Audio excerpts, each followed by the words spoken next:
ghost of us. Naming my mouth cuts too much. Half a thought and it folds in two, like a bruise leaves a mark on you. Don't hurt in my shaking hand. Know something I don't understand. Like ghosting at the edge of me. Something there that I just can't see. You hear that too? Or is it just me? Downside out!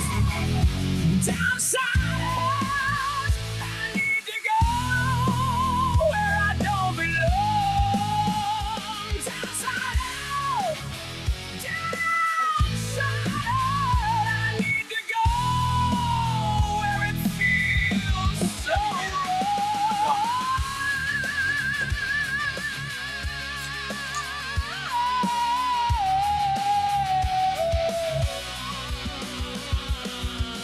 Keys in place, it's the same sad song. Empty space that was here all along. Every step is a borrowed shape. Every second a vain escape. Laughter crying out for sin. Summer stealing the autumn wind. There's a face that I almost know through a window where I won't go. If you're there, don't let me see. Downside out, downside out. I need to go where I don't belong. Downside out, downside out.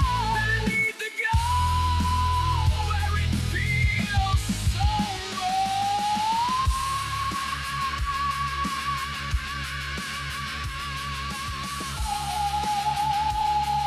Check. Check one.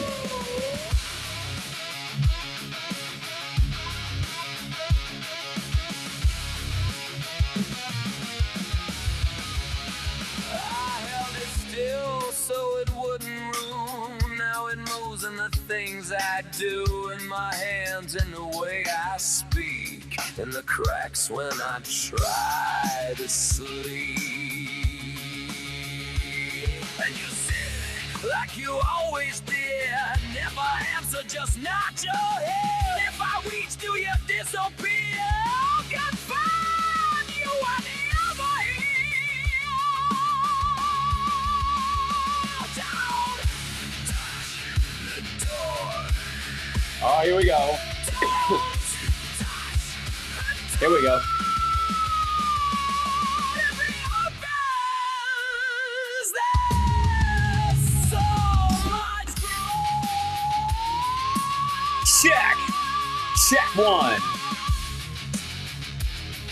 All right. We're going to go to here. Wait, I'm going to just jump straight in here. Welcome. I know I'm getting a little jump on getting the show started, but I don't mind that. Welcome, everybody. Yeah, that's Downside Out. That'll be in the new record. Hi. Lots of stuff going on. I am, as I just told Jody and Sean on the Politics Bar, I'm dusty and stanky. I've been working. I was patching concrete till well past midnight last night. That was a good time. And then this morning, I went to get the buffer, the grinder to like even out the surface.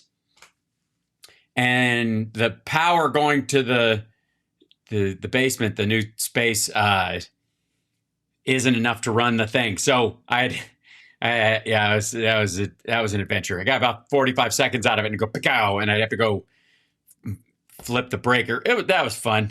That's fun. Considering carrying that up and down a flight of stairs, and it only weighs about 125 pounds, I don't know, maybe 150. I don't know. I can lift my own weight, so I weigh about 160. So it's about a ballpark. Really cumbersome. Yeah, good times. Anyway, so I'm going to have to personally grind the spots on the floor myself because the breaker kept going. So you couldn't get Eric to help you. I'm not going to make him do that shit. He's been through enough. His valiant service is of legend, and at this point, I can do this shit myself. Plus, Let me tell you something about us working stiffs. If dads who save a dime or two by fixing stuff themselves get a bad rap on sitcoms and the like. But where I come from, that's normal. You at least give it the old college try before you hand it off to a professional, unless it's electricity near standing water. That's clearly a no-go. Just use a long extension cord. I tried. It won't, like within 4 rooms of the basement, it trips all the, I'm having a new breaker put in just for the basement for the stuff because I have to. I had to do that here. We had to add a breaker for the basement here because of the wiring on this house. And you know how houses are. You move in, the wires are supposed to go one way. Do they? Who can say? We've had like the jumper switches that can go out if there's a short. We have one that's down here that affects our bathroom upstairs. And if that goes out, you have to come all the way down to the basement and go, where the fuck was that again? Clack. And it's on a wall. It makes no sense. But the wires, that's where the wiring to that bathroom goes through the wall from the breaker up through, and they snaked it however the hell they did. It's goofy. Am I Hal Sparks? The one and only? Of course I'm Hal Sparks. Am I Hal Sparks? That's adorable. So, All right. So, how old is the house? This, it's like 2002, but everything's original.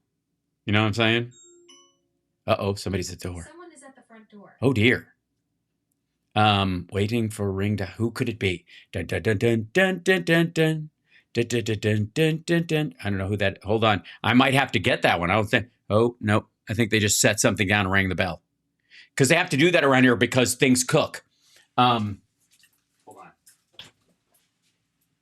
Cam, was there somebody at the door? Was it a package? Yeah. Okay, thank you. All right. Yeah, don't order anything that can't stand being put in a kiln. In anywhere with close to Las Vegas. Aren't I off the grid? Not yet. I'm working on it. I like the grid, though. I like you guys. I would like to take my load off the grid. What does that mean? I would rather not tax the grid, but I would like to be connected to my fellow human beings, like I am right now, through the greatest chat room in the history of chat rooms, on the greatest live stream in the history of live streams, Hal Sparks Megaworldwide. Get used to the idea. Like, subscribe, give a thumbs up, support the show, etc. I am not in the new studio yet, and I won't be for at least a couple of weeks. So it's going to take some work, and that's what I'm doing at night besides this, and stand up this Friday. And oh shit, I probably, Time for a shameless plug. Oh yeah, it's shameless plug time. So obviously you guys know the Sexy Liberal show is coming up this fall and October. I have that one up all the time because we put it up a while back, but it's there. It's October 24th.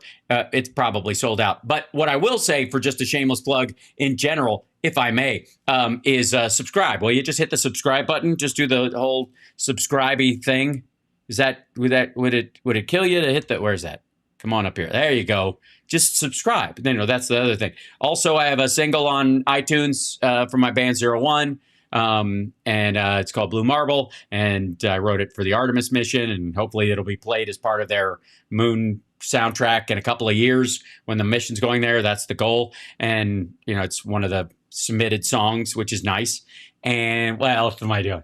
Friday I'm at Flappers, and all of our Patreons and our YouTube members get a live free show for being members and that kind of thing. And then the following Tuesday, Ultimate Jam Night at the Whiskey. I'm hosting and singing, and I will be doing, it's songs in the key of black. So I will be singing songs that are either have black in the title, or are the band has black in their name, or that kind of thing. Like the Black Album by Metallica and Back in Black. It's the anniversary of Back in Black. That's why we're doing it.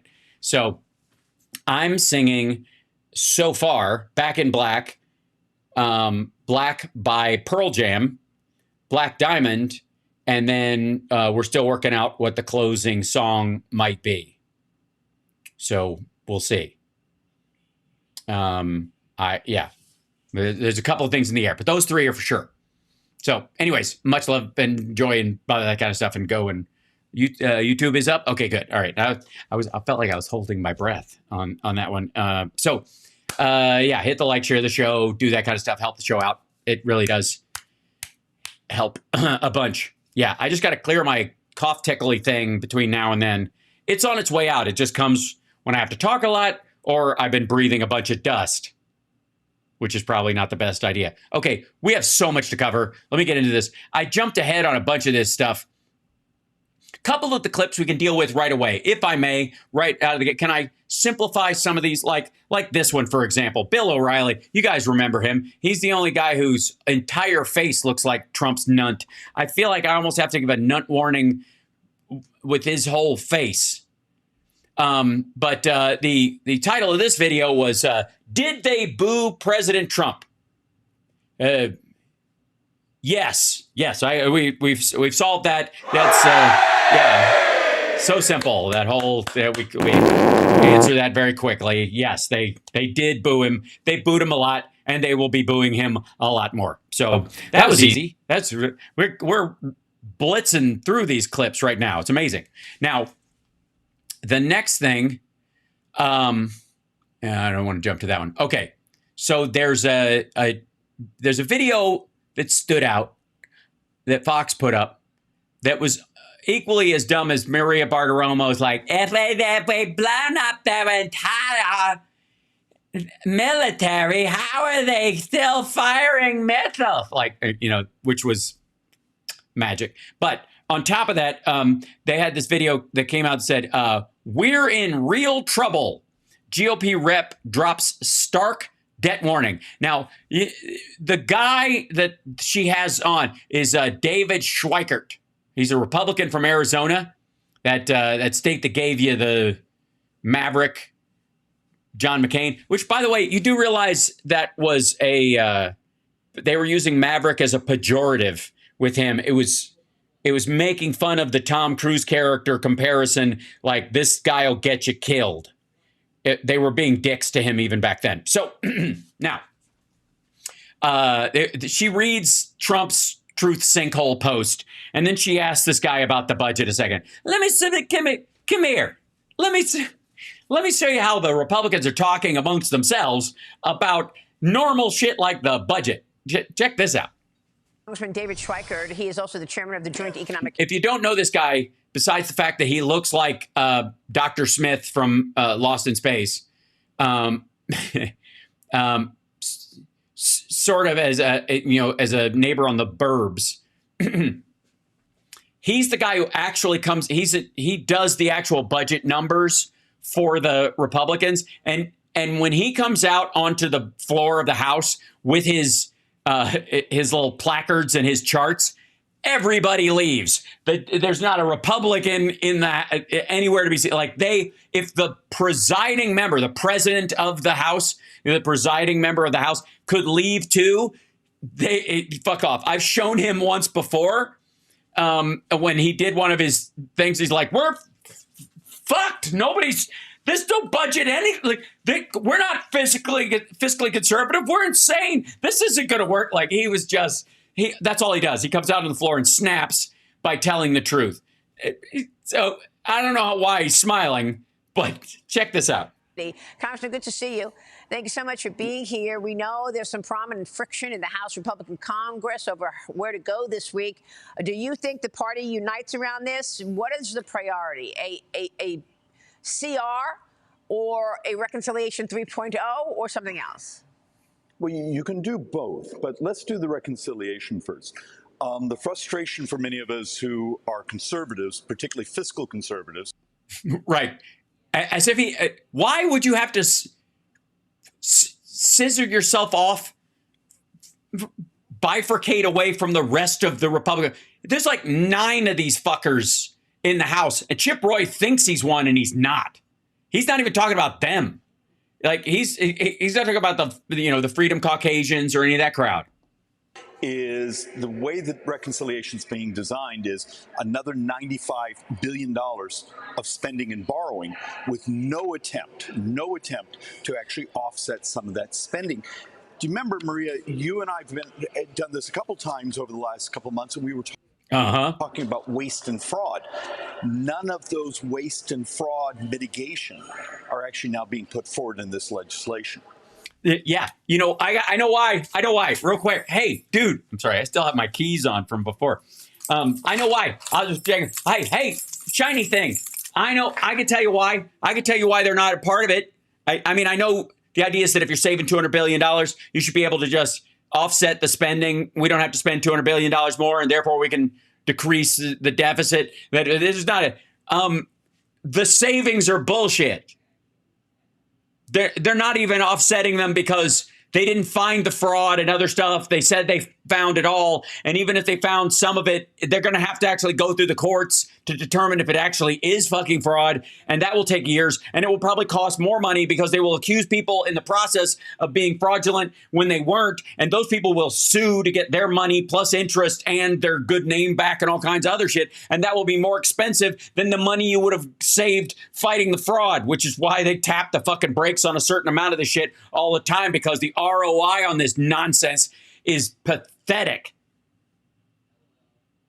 Does that sound about right? I'm just saying. Is that about right? All right. And that's why we know. Even Maria thinks I'm right. See? All right. Know that, you know, recently the House Freedom. I'd rather be in Arizona. I don't know if that's a dunk or a fuck you. If I was him, I would write a, like, get me the fuck out of here on the bottom of the cup.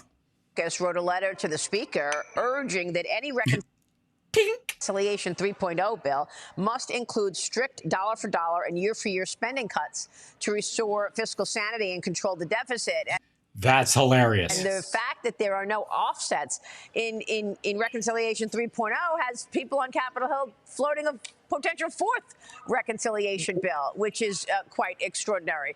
Gee, it's almost like they've been full of shit. They are full of shit, and their plans are to continue to be. Well, you get it. Many House and Senate Republicans were disappointed with the prior reconciliation package, which they're completely in charge of. What do you say about it? They're absolutely correct. As of yesterday, if you take the last 12 months, we broke through. We're borrowing now $93,000 every second. Yeah, it sounds like we work for the Trump organization. Over the last 12 months. We'll just get it from Russia, right? They'll just... We're in real trouble. We're pushing up bond prices. Look at the 10-year yield right now. A lot of that, those pricing is because the United States government is on a borrowing binge. I got to help you out, buddy. This gesture works really well when you can see your hand. Otherwise, it looks like you're masturbating to the chyron. So I would just try to keep steady your hands, look at the framing, and get that right. Like it's like if I was like just making this gesture all the time. See what I mean? Like, if you want to make the gesture, you might want to put them up here. Just that'd be a good idea.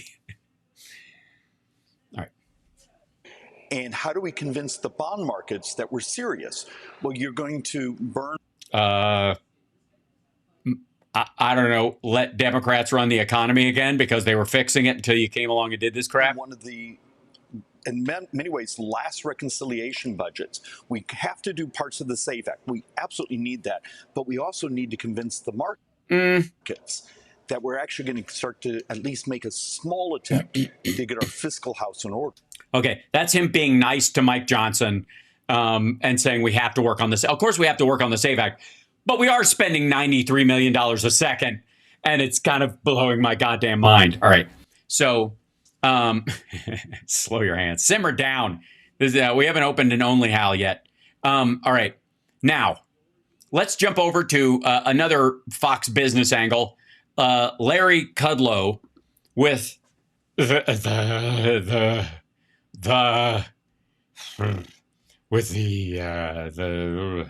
riff. It's called the riff. And it's about the war, I guess, even though it's on Fox Business, because I guess war is big business, and that's where we're going. But he opens with the riff because he's just riffing, baby. This isn't in a teleprompter. He doesn't even need him. Just free ball it. All right. President Trump has crossed his own Rubicon. Sorry, what? I'm going to need to know what his Rubicon is. And I mean, it obviously didn't take a lot of effort. And that's the subject of the riff. Let me quote from Truth Social. Very important quote from the president. Super important. Really important. I'm sure it's crucial. Yep. I'm sure it just rings true. Every time Iran kills an American soldier, they will pay for that killing many times over. Okay, so far, not true at all.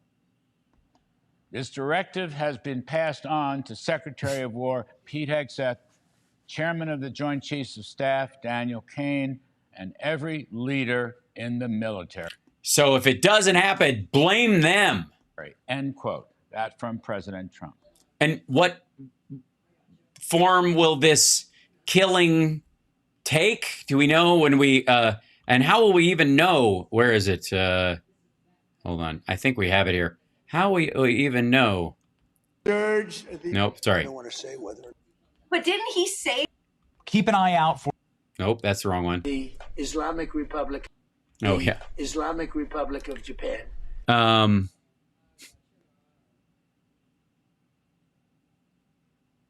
Here we go. This is the old Benny Johnson one. Where did it go? We had the, when do you want to begin the killings? I have it in here somewhere. That's my fault.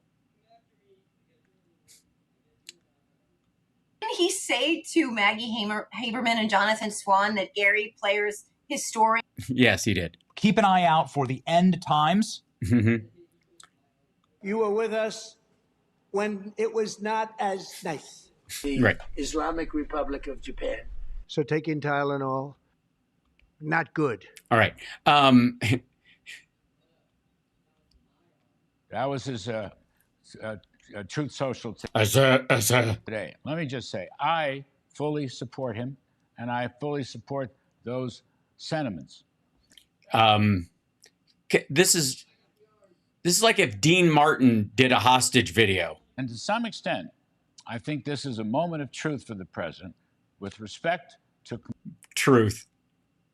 That's adorable. Completely destroying the barbaric, totalitarian, Nazi-like regime. Woof, that's three cutting adjectives in a row. That is still running Iran. They crossed his red lines. And that's why he crossed his Rubicon that was on one side or other of the the red lines were on one side or other of his Rubicon. There was a lot of crisscross going on. I don't know. They probably built a cross and set it on fire. This was not reopening the Strait of Hormuz and continuing to develop their capabilities. Jesus Christ. I feel like he's going to nod off. On the nuclear front. Those are the red lines. Those are red lines. They crossed them. He is now responding with major force. And this is where the game can finally be ended. Now, here it comes. The game is up. It's being reported that the U.S. is increasing. Thank you, 1960 Demo. And it's good to be back, and I appreciate you guys. And I'm sorry if I have to step away over the next little bit. There's all kinds of stuff going around. A lot of it's family stuff, as you know. Oh, there it is. Thanks, CSL. Way to go, man.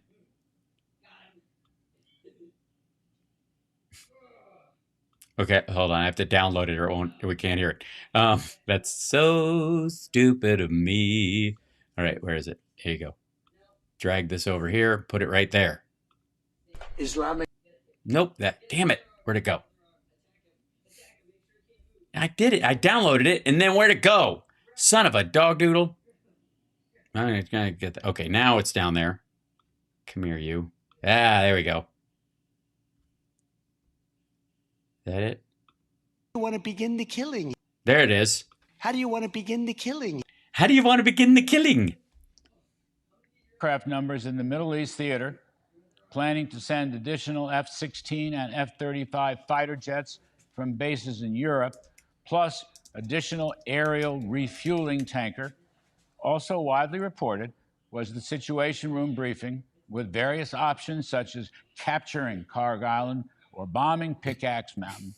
Again, my hope is the president pursues. Yeah, you do realize that these, first of all, these potentialities, these strategic possibilities are obvious to anyone who's ever fucking played Risk once.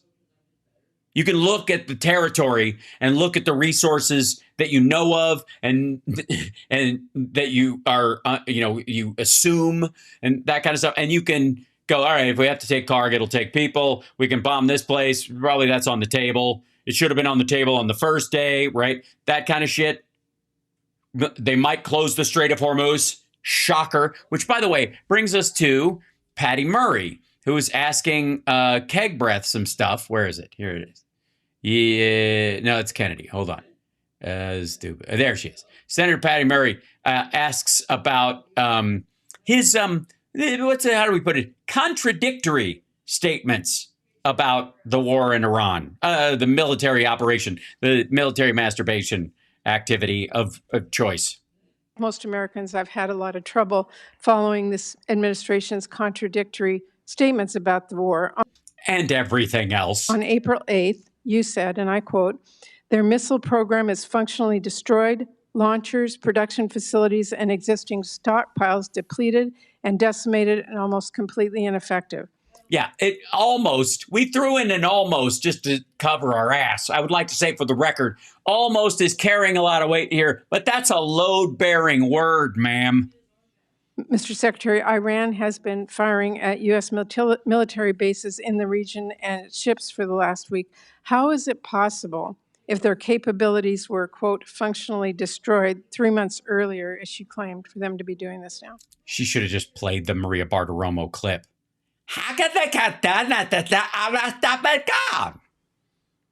Senator, Iran is at the weakest point militarily it has ever been in.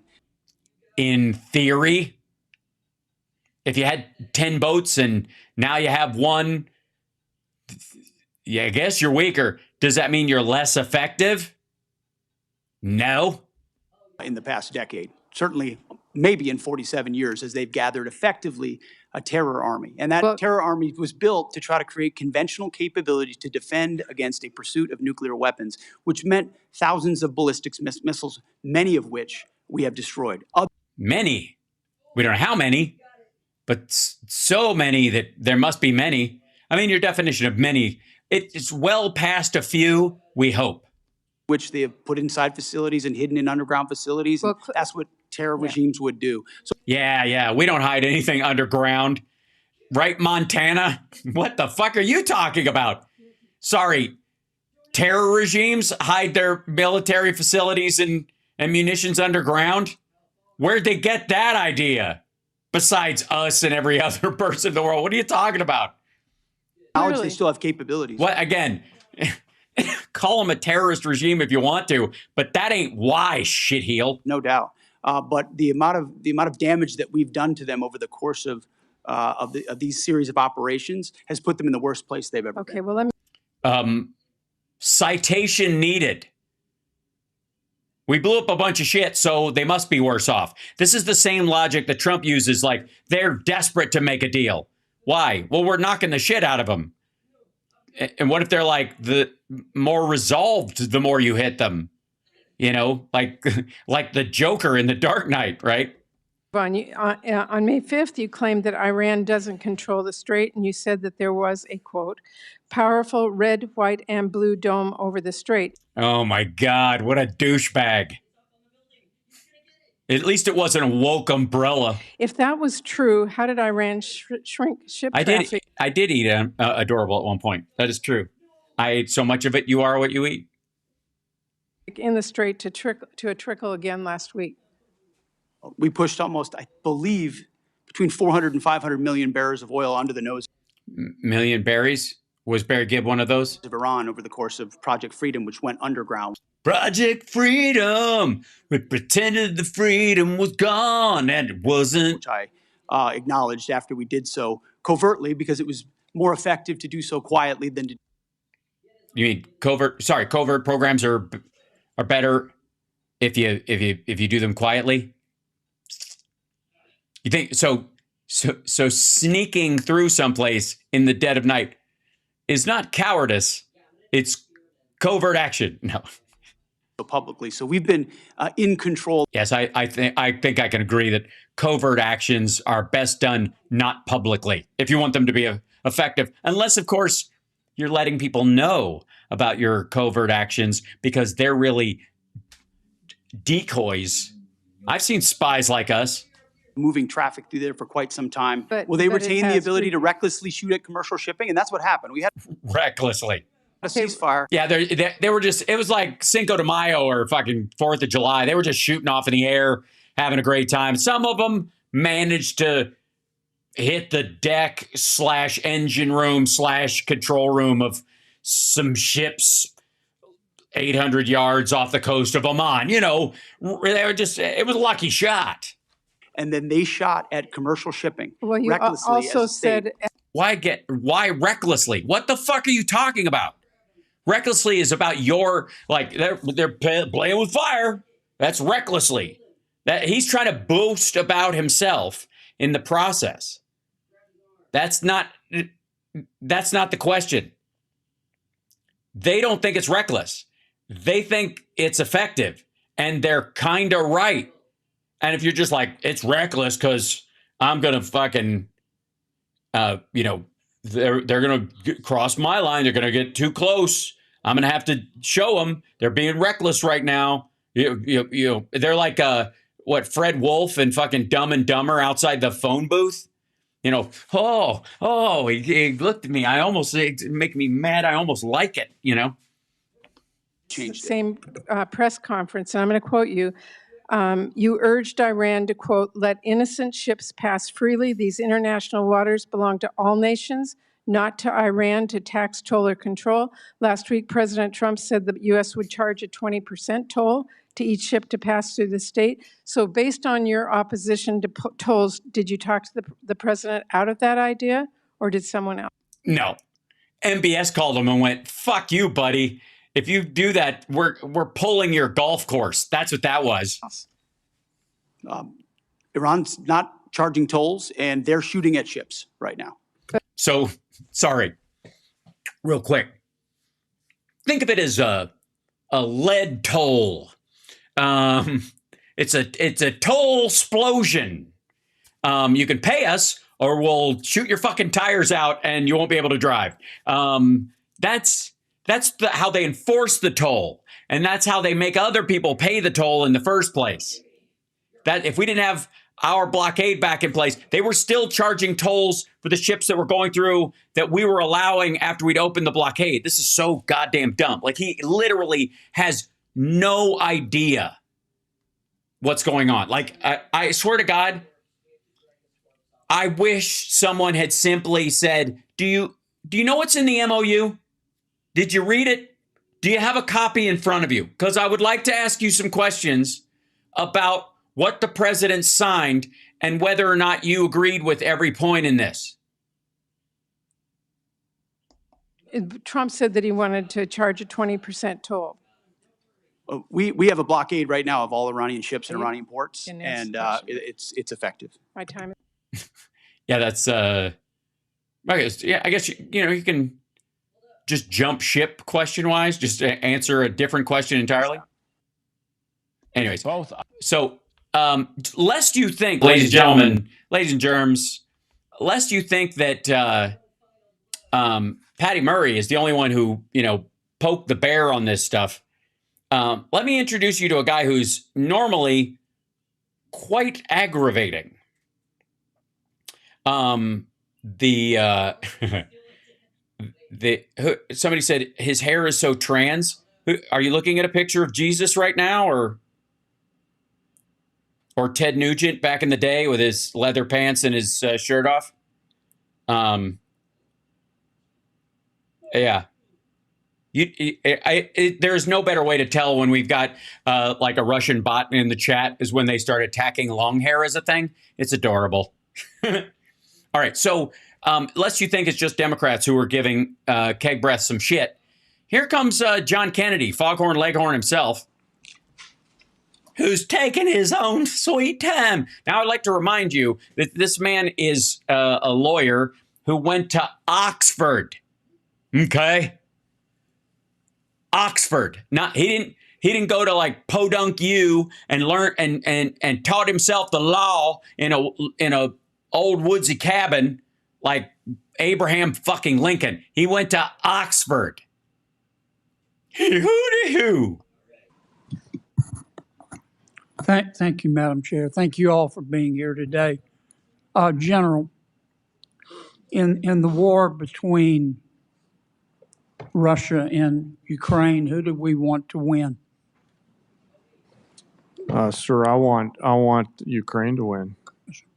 That's awesome. That's so clear and direct, and like he's aware of who the good guys are and the bad guys are. This isn't stupid at all. Like, it's a hard one for the maggots to swallow. Wait till I tell you what Laura Loomer said on her trip. I don't know if you saw that. Laura Loomer went to fucking Ukraine, and she has completely flipped on this issue. Completely. So that's pretty damn direct. Is Russia America's friend? I'm sorry, sir. I couldn't quite hear your question. Is Russia America's friend? I think that depends on your definition of friend. I think it's a complicated relationship. Does frenemy work? But no, I don't think there are friends. There you go. See how easy that is? Thank you. If we could cut off Russia's cash flow, which depends substantially on its sale of oil, would that help Ukraine win?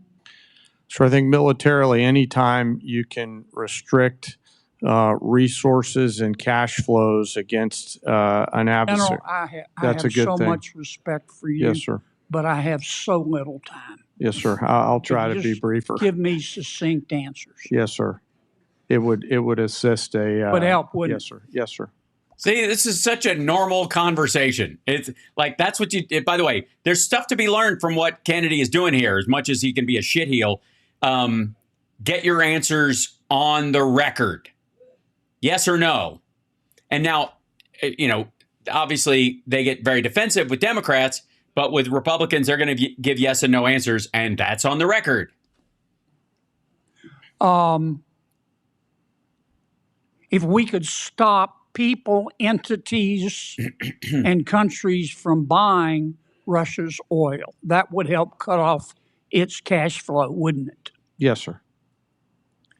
We have a bill to do that, as I'm sure you're aware. Probably not. We have the votes today to pass it overwhelmingly. I also have enormous respect and admiration for our majority leader, Senator Thune. But I hope everybody on this panel will today contact Senator Thune and ask him to bring that bill to the floor. We should vote on it at a minimum of next week. Look at this. Just straight up, like, we got a chance to, like, basically help Ukraine survive this. And they're, Russia just bombing downtown Kyiv. I've got 2 friends there right now who are in danger every day. We're going to have Boston Brian on the first hour tomorrow and Phil on the second hour, and they're both in Kyiv right now. So the idea that, whether this is like a broken clock moment, or if he's just, because he's been fairly consistent on this as well, or if they're just doing it to honor Miss Lindsay. The bill is for, this passing on. I think if I know the one he's talking about, it's about the Ukrainian funding that's already been passed and just pushing it out. That's been the president's trying to drag it. Some of my colleagues, General, want America to just stop in Iran. End the blockade, bring all of our warriors home. What would be the consequences of that, in your estimation? And now we go back to yellow cake. The clock has started ticking again. Sure. I think termination criteria is always a political decision. However, I assess that Iran will continue to be a challenge moving forward. So we have to be thoughtful Will about they that. put tolls on the strait? I don't know, sir. That's a decision that's a hypothetical and will depend on what happens It's not in the future. hypothetical. We've got a blockade to stop them.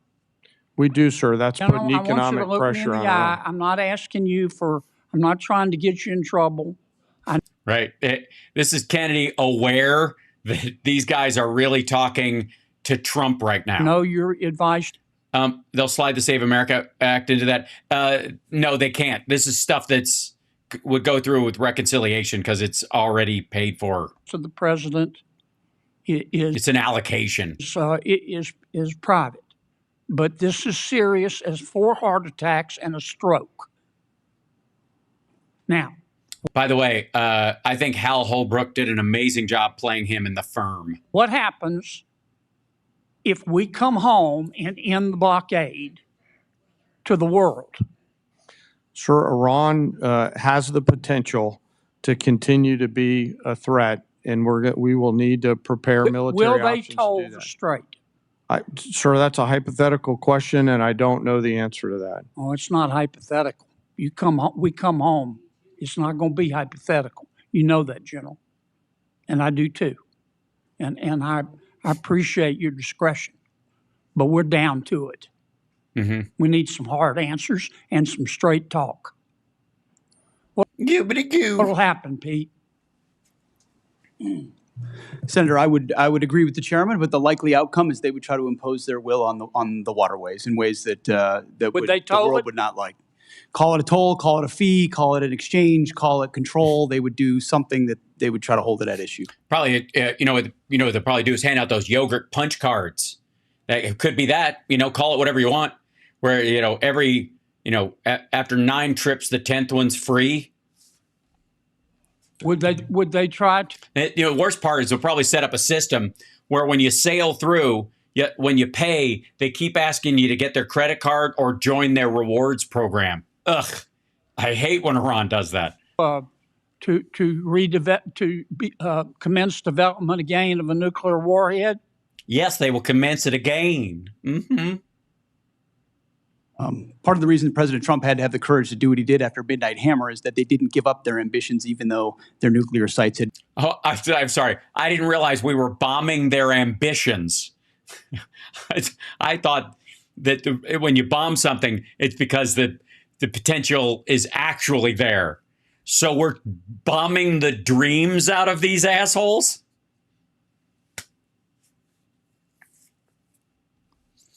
So this is a regime hell-bent on nuclear ambitions and hell-bent on ambition. It sounds like the sequel, like the subtitle of the sequel to Wolf of Wall Street. We need straight answers. What an asshole. We need straight answers. Yeah. Not gay or female or trans answers. We don't need none of them. Who knew? To destroy whatever is underneath Pickaxe Mountain. Senator, a lot of our capabilities are classified, but if anybody in the world can reach anything on God's green earth, it's the United States military, the most powerful military in the world. It's all about options and trade-offs.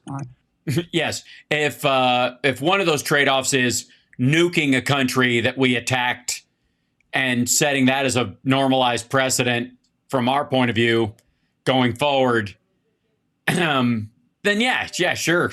Yeah, we can always, we could do is just nuke it and everywhere around it so nobody could go there for 10,000 years. I'm going to take a look. We're that powerful. By the way, power and strength are often determined by how much you don't have to use.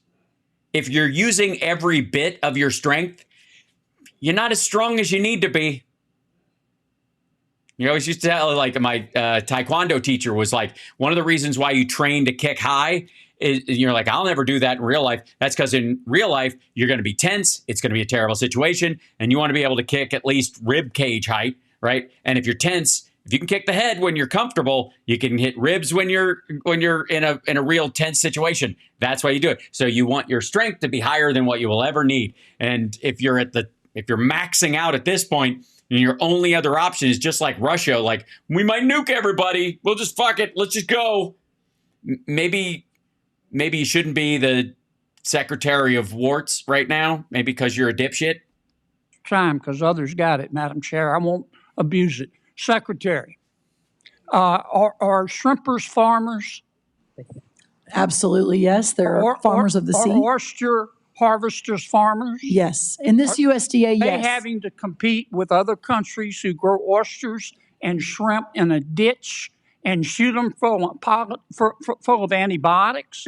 100% yes. And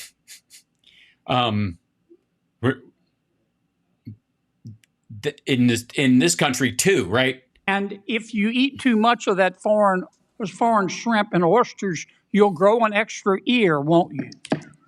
I'm not sure about that, but I know it is not good. And I also know we import 90% of our shrimp. Why aren't we inspecting the shrimp and the oysters from abroad? Because we never met that broad, and every time we try to talk to her, she throws a drink in our face. Hooty hoo! That's the local issue. That's where he's going with that. For anybody who's like, what the fuck? Where'd that come from? These guys represent states. Louisiana's, oysters and shrimp. So, and they're like, the Chinese are raising these things in a ditch and pumping them full of antibiotics because they have to. But also, like, Louisiana fishermen are getting their fish crops downstream and down the tides from oil rigs. But that's what you say when that's when he got real local. I needed to get that one on the record so I could show my people back at home. I'm talking about. I brought this up with the Secretary of Defense and the Secretary of the Chairman of the Joint Chiefs and the Ag Secretary, who was there for some fucking unknown reason. No more war for oysters. So, needless to say, though, I will take the win that he came out as feverishly as he did for Ukraine. And the fact that the bill to help Ukraine is bipartisan not only shows that the support is ubiquitous throughout the representatives in our government, but their own populations, even in the red states. So there. Yes, I'm a content farmer. I just wish they gave me more content instead of the same fucking gibberish. I got to tell you, like, sometimes it's frustrating. I'm like, there's only like a couple of ways to answer a lie, and instead of just like, I'm just going to have to do a character piece at this point. I'm going to need to whip out a puppet because this is getting, like, Trump's lies are getting fucking boring. And they know it. Like, the maggots know it. So here's the other one, too. Fox News is desperately trying to make him look like he's decisive. I'm the decider. And more and more heated. Trump's only Iran option may be escalation. You fucking think? The reason other presidents didn't start this is because once you do, there is nowhere out but through. That's it. Once you do, there's nowhere out but through. And anybody who thought they were going to start anything with Iran on this level and not have to do regime change fully for it to make any sense whatsoever, or so you don't come home with your tail between your legs and give them impetus and support for having a nuke in the future, even if they just buy one from Pakistan. That's why other presidents didn't do this, because it was a stupid move. Ugh, fucking ridiculous. Yeah, but this is very much the plan. special report. We're specially reporting. It's a special report music. The special report music. Here's a building with tarp. Is he fucking gonna put gold on everything outside? They've got very little left. They've got some missiles. They've got some drones. They've got some Yeah. They're obviously short the ones they used to kill our fucking troops in Jordan. manufacturing ability, not much. We control the strait. They don't control anything. No one wants. Yes, they do. If we have to block the strait, and other groups aren't going through because they're being shot at, they have as much control over it as we do. Oh, somebody asked for a Zoltan. Really? That's awesome. Hold on. You're welcome. To see this regime get a nuclear weapon. But the fact is, this war has not advanced that objective. They violated the deal with their president's signature on it by disrupting the Straits of Hormuz. No, they really didn't. The idea was that they would control it until for the 60 days while they worked it out, and maybe even past that. That's in the MOU. Obviously, we have been retaliating against that violation of that deal. Sorry, obviously, why? All I see are huts and barns, and I don't know what the fuck that is. The Loch Ness Monster being blown up in the middle of the night. Since. New strikes tonight inside Iran. And the question is, will it expand even more? Yeah. Yes. Just for asshole. Yeah, it will. To full-scale operations once again. Central Command putting out a statement late this afternoon saying today at 4 p.m. Eastern Time, U.S. forces began a new round of strikes against Iran at the Commander-in-Chief's direction. The strikes are designed to further degrade Iranian military capabilities used to attack commercial shipping in the Strait of Hormuz. Yeah. Are they doing that, though? I get that they would be designed to do that. I'm fairly certain missiles were designed to go boom. Go far and go boom, I hope. Or maybe even short-range boom. But they were designed to further degrade the Iranian military. Trump really fell into the use of the word degrade and degrading, which is interesting because he spent his whole life degrading everything he's been attached to. But I don't give a fuck what they're designed to do. Are they accomplishing it? Is that a question worth asking? Secretary of State asked whether the memorandum of understanding with Iran is officially dead. They're not complying with it. I mean, we weren't either, shitheel. Look, I read this on the air when it first came out. Look, I understand. Marco Rubio is probably just straight up normal lying. He knows what's in it, and he's bullshitting. Trump, I mean, he signed the Farsi one as far as we could see. So I don't think he knows anything about like what's in it or what isn't. Iran, the 6,000-year-old civilization versus the New York City Trust Fund, baby. Yeah, except both of them are full of shit. The 6,000-year-old civilization is not what's fighting right now.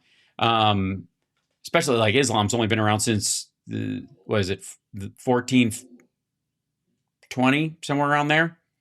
And also, by the way, Iran is the word that gives you Aryan, and the Germans thought very strongly that the Iranians were, allies in sort of a white supremacist world.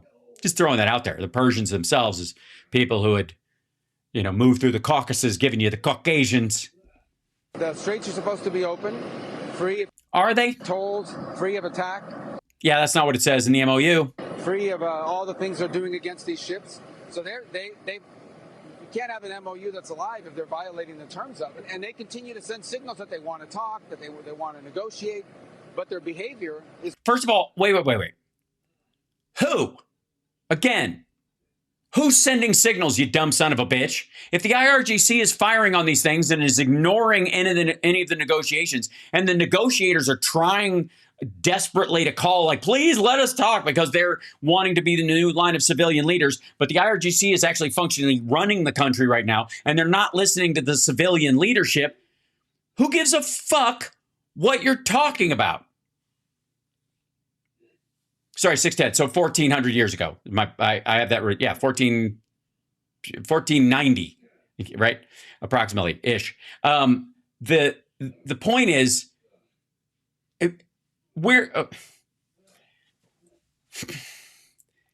the MOU. It is clear that we don't even know who we're negotiating with, and they don't trust whoever we're negotiating with. Both the people who are like, "Fuck you, we don't like what you signed," and the people who tried to get us to sign it in the first place in Iran. Neither of those groups clearly trust Trump. Right? We're responding to, and their behavior is they're launching missiles and drones against ships. So let's start there with our panel. Roger Zakheim, Washington Director of the Ronald Reagan Presidential Foundation and Institute. John McCarthy, former Senior Advisor for Political Engagement for President Joe Biden. And Politico Playbook co-author Dasha Burns. All right, Dasha. I can answer this one again. No deal. What are you talking about? What is this? This is last fucking night. This isn't like 2 weeks ago. This is Brett Baer last night. This time last night. Obviously, the president has signaled this, that he's going to retaliate every time Iran turns its back on what they're negotiating. And now 2 other. Yeah. And so do they have the same right when he just blows off shit too? Again, he didn't even read the fucking thing. U.S. military deaths, which really changed the dynamic. Did they, though? I don't think they did. That's the weirdest part. I gotta say, if Bush was in charge right now, I would be really fucking concerned if we lost troops in a situation like this, because they would use it as a fucking springboard to double down and go, shock and awe 3.0. The weird part is that Trump is tacoing so heavily that even troop deaths, he's like, was that a big deal though?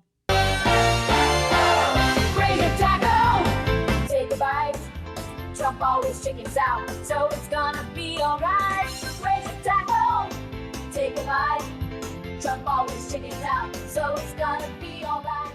That's what's happening. I find it really fucking weird.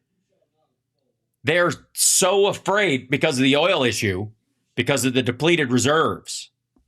I am not surprised that this is escalating. I was at NATO when President Trump basically tore up the MOU, called the Iranians scum. And from then on, it has gotten more and more heated. And basically tore it up. You have a fucking copy of it. Of course, now that you have these 2 deaths, there is very little optionality. 4 deaths. For this administration. 4. We lost 3 in Jordan and 1 in Iraq. The third one in Jordan, the body was recovered late yesterday, early the day before, depending on who you believe and whatever. Point now that the MOU is, as Marco Rubio said, not alive anymore or dead,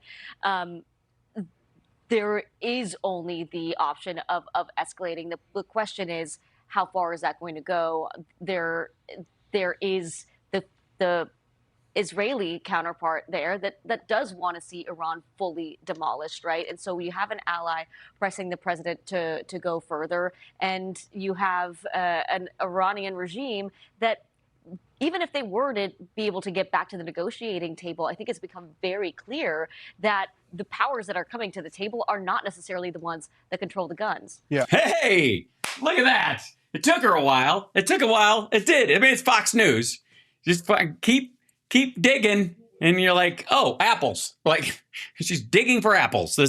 I'm at the bottom of the apple tree, and I'm digging. I will eventually find apples if I dig far enough and underneath the apple. Oh, shit. This is so... there is no other word but exactly. Time, obviously, Roger, the national average of gas prices goes up, and the new chart is $4 per gallon. Oh, is the new chart $4 per gallon? You made it hit that magical $4 number that freaks everybody the fuck out, but you don't want to say it that way? We could go the new chart. 387. The White House Assistant Press Secretary. Yeah, like a year ago it was 318. What people miss is the fact that it was up 40 cents or whatever in January from last year. The U.S. military degrades terrorist Iranian regime's ability to attack commercial vessels, disrupt the free flow of energy through the Strait of Hormuz. Oil and gas prices will plummet back to pre-conflict levels. But right. And so again, this is either a rush job or it isn't.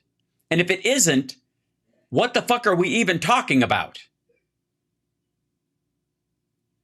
If it's going to plummet back to pre-conflict levels as soon as this is over, then I guess the goal would be like end it as soon as possible. Then is that what is this teeing us up? Maybe that's what it is. They're teeing us up for we need a Hiroshima Nagasaki ending to this because that's when things will get better.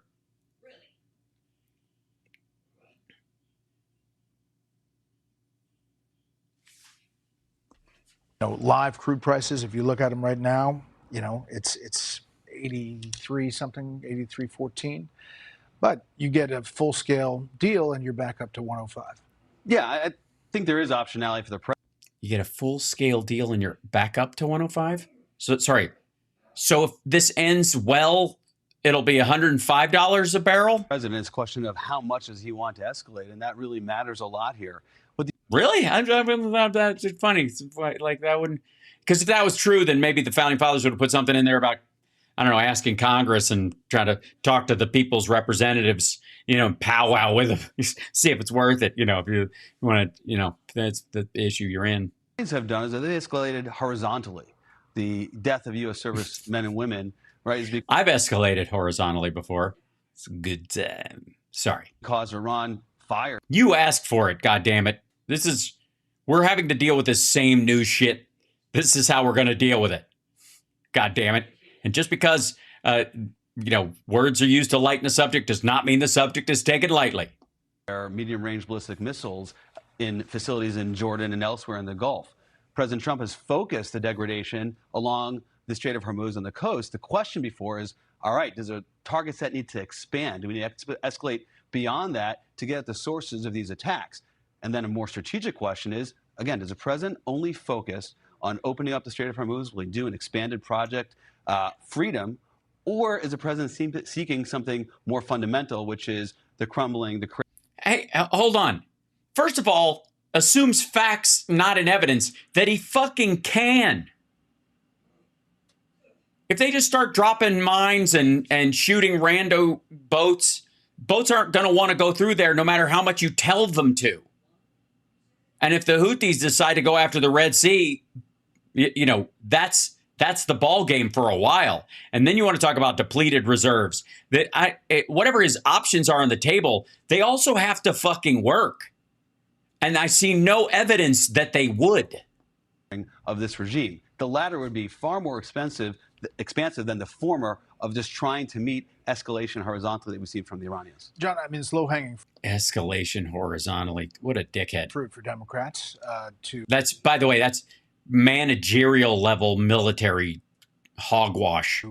To throw grenades rhetorically at the president about this war.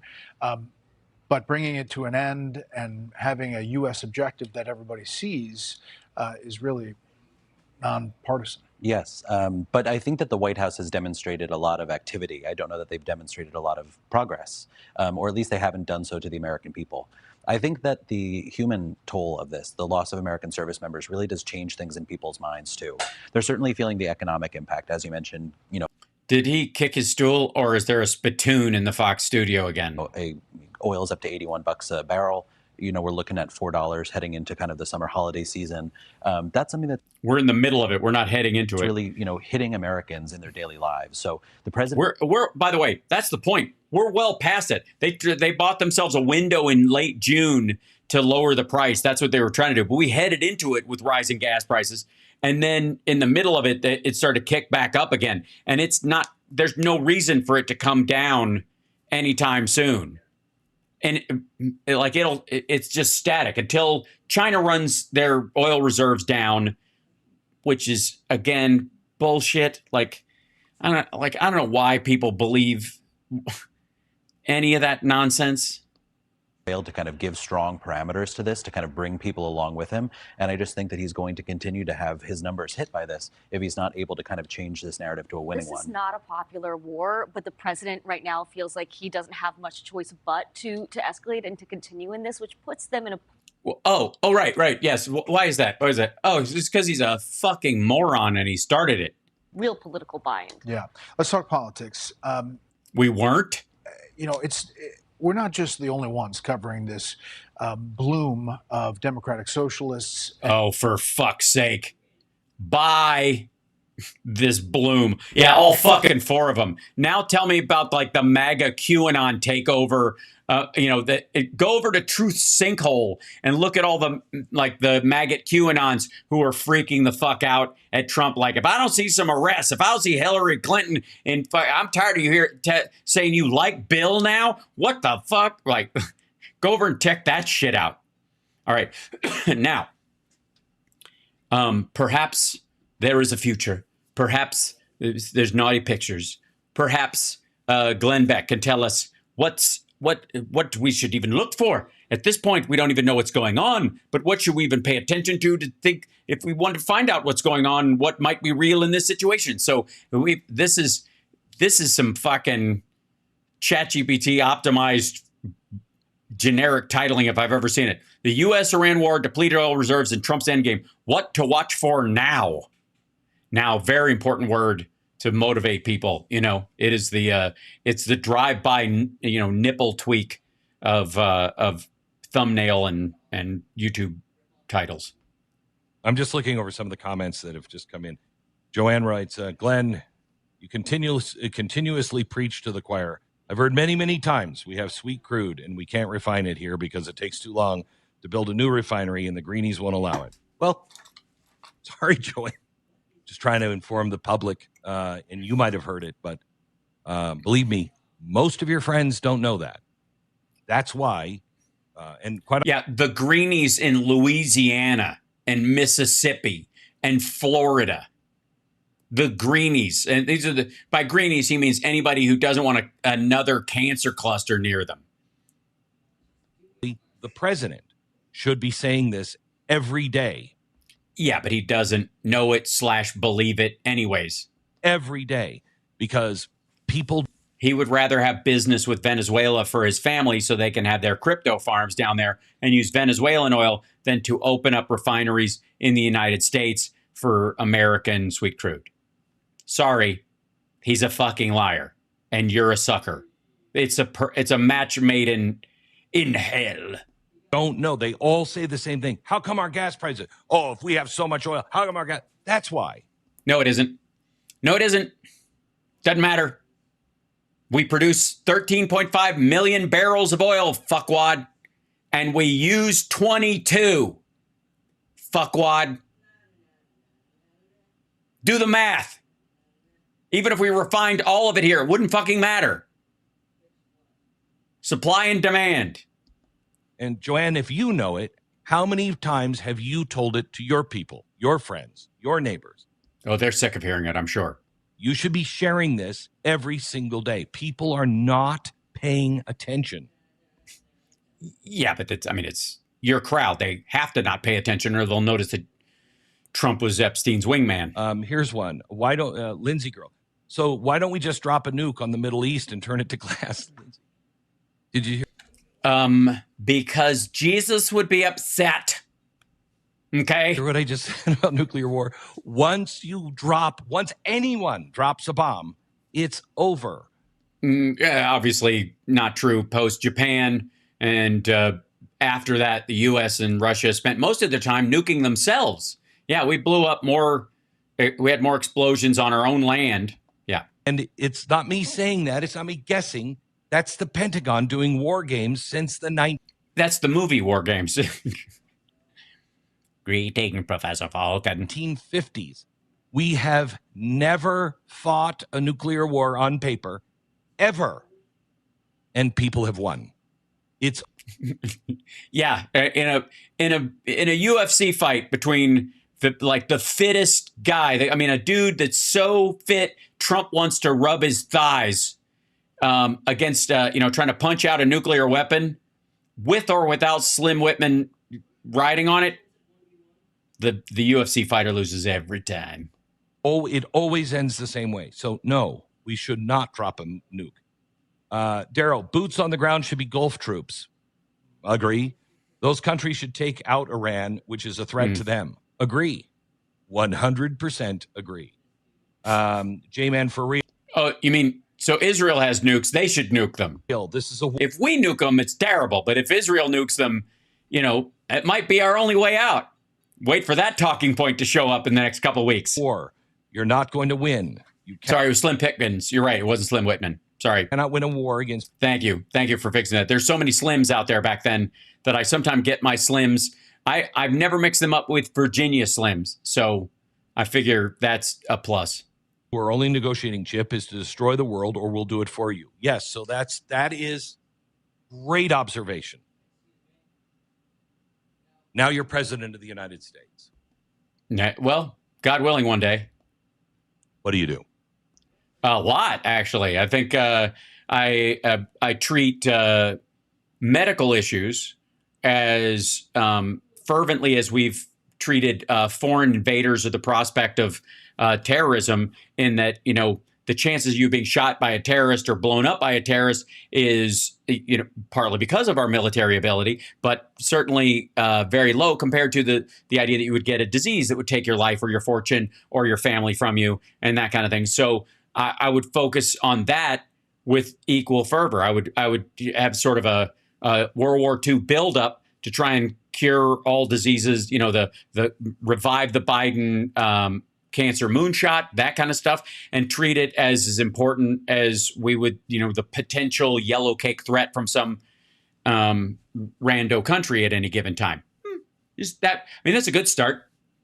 The other thing is that I would focus on advanced technology and getting us to where that technology can repair and modernize our infrastructure as fast as possible, so the people that do that could do other jobs of choice, things that are built on design and taste and those kind of things. So, they could, we'd have some really nice new Chrysler buildings or whatever, that kind of stuff. That could happen because those workers would go there and do that, because we wouldn't need them tightening a fucking lug nut on a bridge in Pennsylvania every couple of weeks.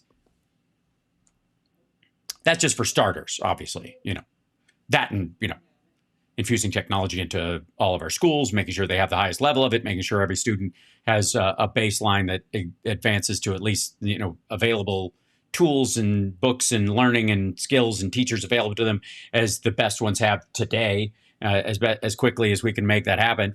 One of the things I would do, and this is interesting, this would be, I would run on this, is a part of my budget that would be I will veto my first budget if it does not include funding to test every rape kit in every state of the union. We will give grants directly, results-based grants, to states so that they have the funding, even if it means setting up labs and getting them up and running, if it's that level, because those labs will be able to do something else after they finish the backlog. Hopefully the process, they won't have ongoing numbers in equal measure, which they won't, but just clear any backlog nationwide. That would be, I would insist on that in my first budget. And if I could allocate funds from already budgeted money that the administration, you have that little wiggle room that they put that, you have a little bit of extra money to spend. If there was enough funding in there to do it, I'd do it. And if there was a $10 billion that was available in the budget, I would put to the test the adage that we could solve homelessness with $10 billion. I would bring all the people who say that that's what it would cost, that, that have been working on it or believe in it, into a room, along with, obviously the builders and the people at Habitat for Humanity and that kind of thing. Okay, we got $10 billion. Here's the budget. Let's fucking go. That would be one of my sideline spends. If you could solve it, if you really could do it for $10 billion, I'd fucking rubber stamp that in a second. And I would also push for a public option in the like reshoring up ACA and put in a public option, because if you can have public education, private education, you can have public, get police and firemen, and you can also have private security and your own sprinkler system, then you should be able to have a public and a private option when it comes to health insurance and care.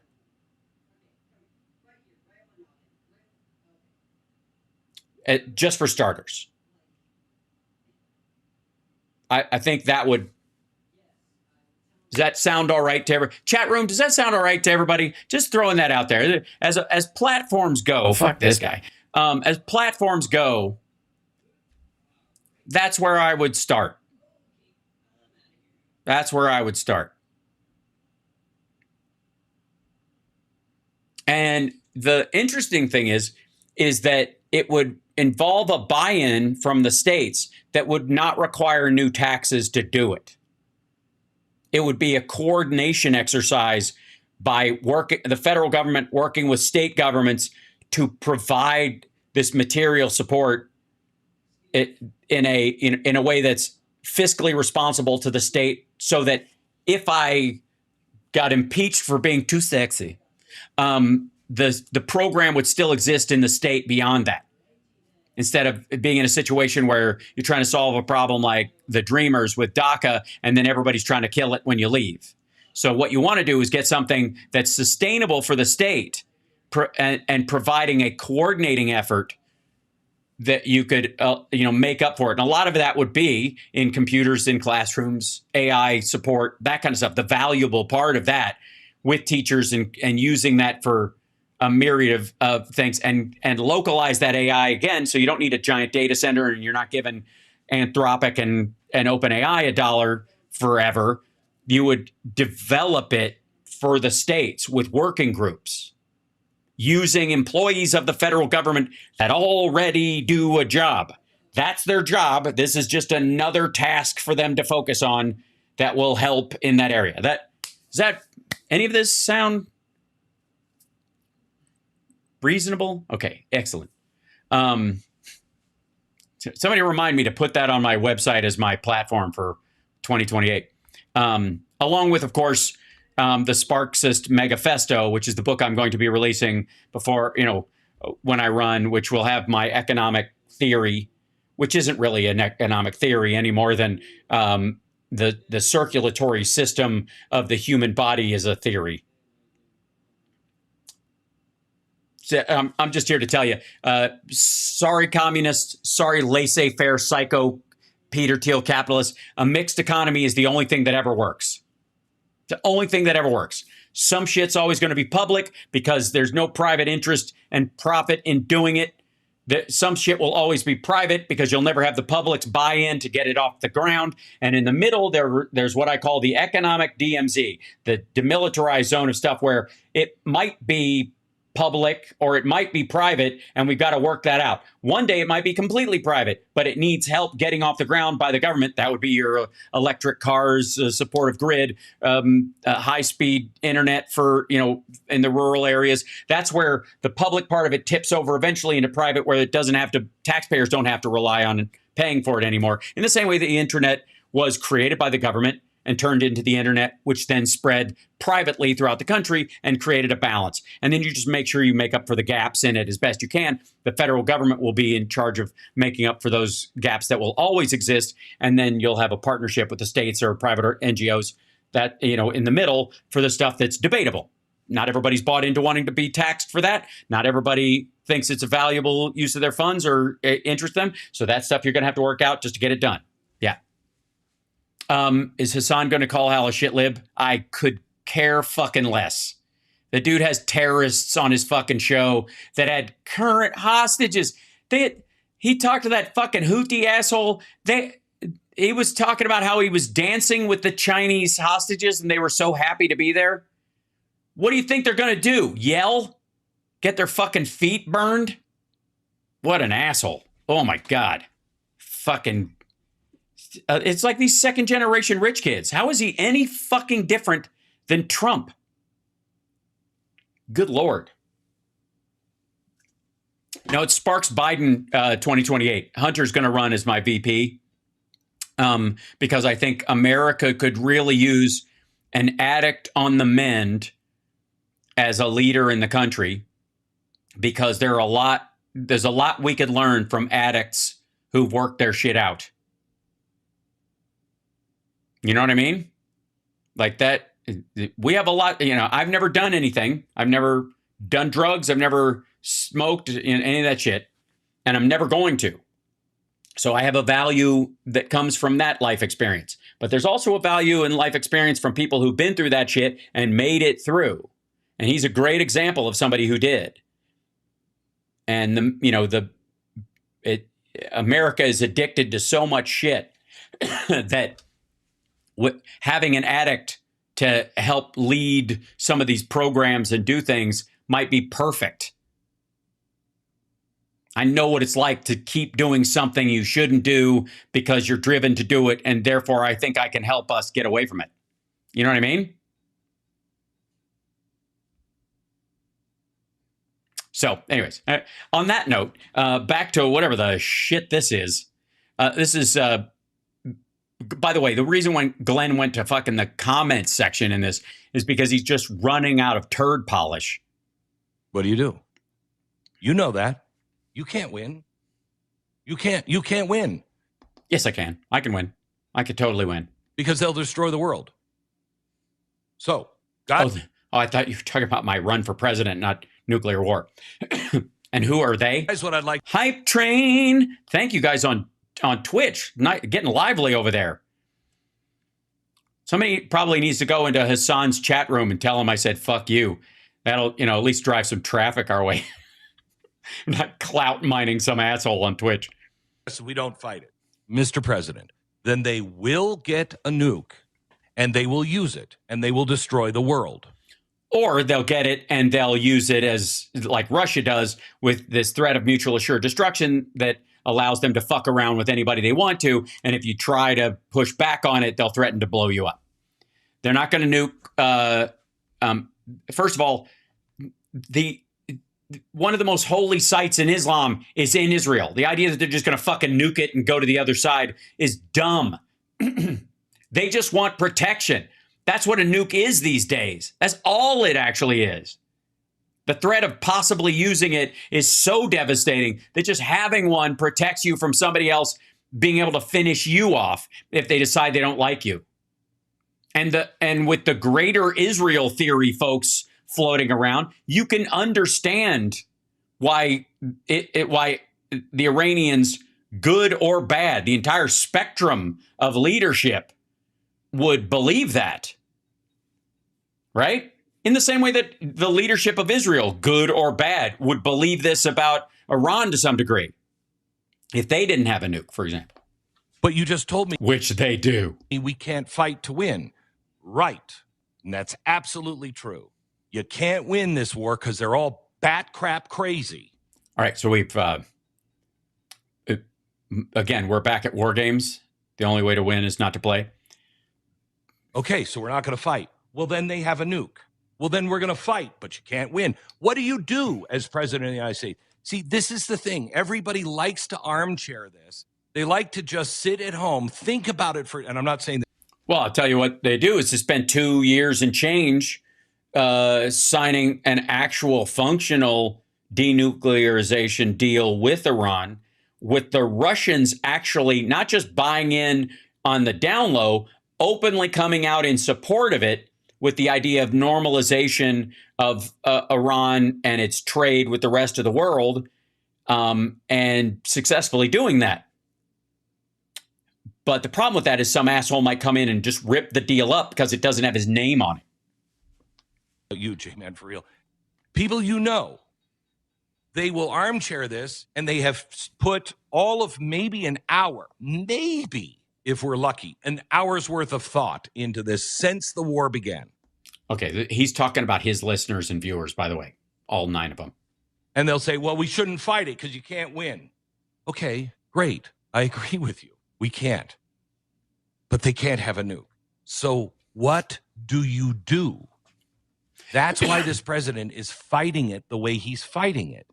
No, he's fighting it the way he's fighting it because he has no idea if the objective is possible, if it actually was necessary, if it's not just about jacking the price of oil temporarily because they know it's a dead product.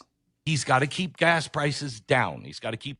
Well, he's doing a great job. The price of oil down. He's got to keep it off the front page so the world doesn't freak.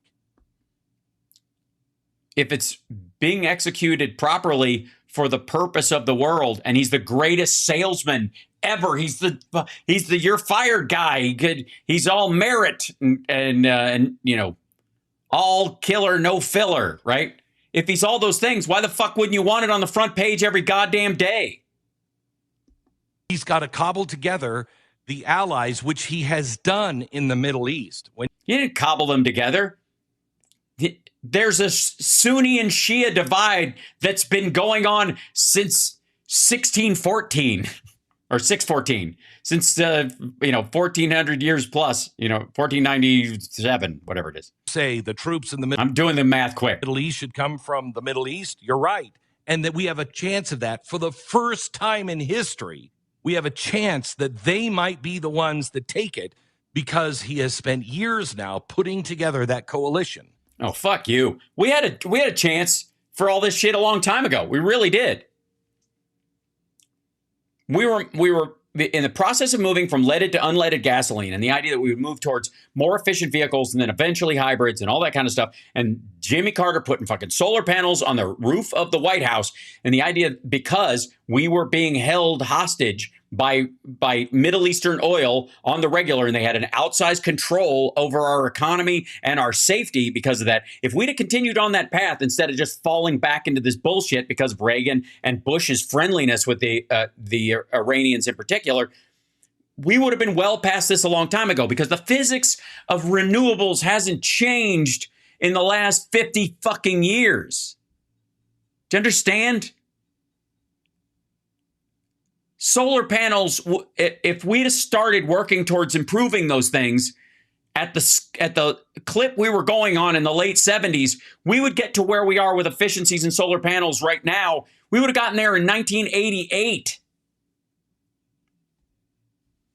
If we'd have supported the electric car grid and the growth of that, and we didn't pulp the electric car, in the early 90s, if you want to watch Who Killed the Electric Car, if we hadn't done that,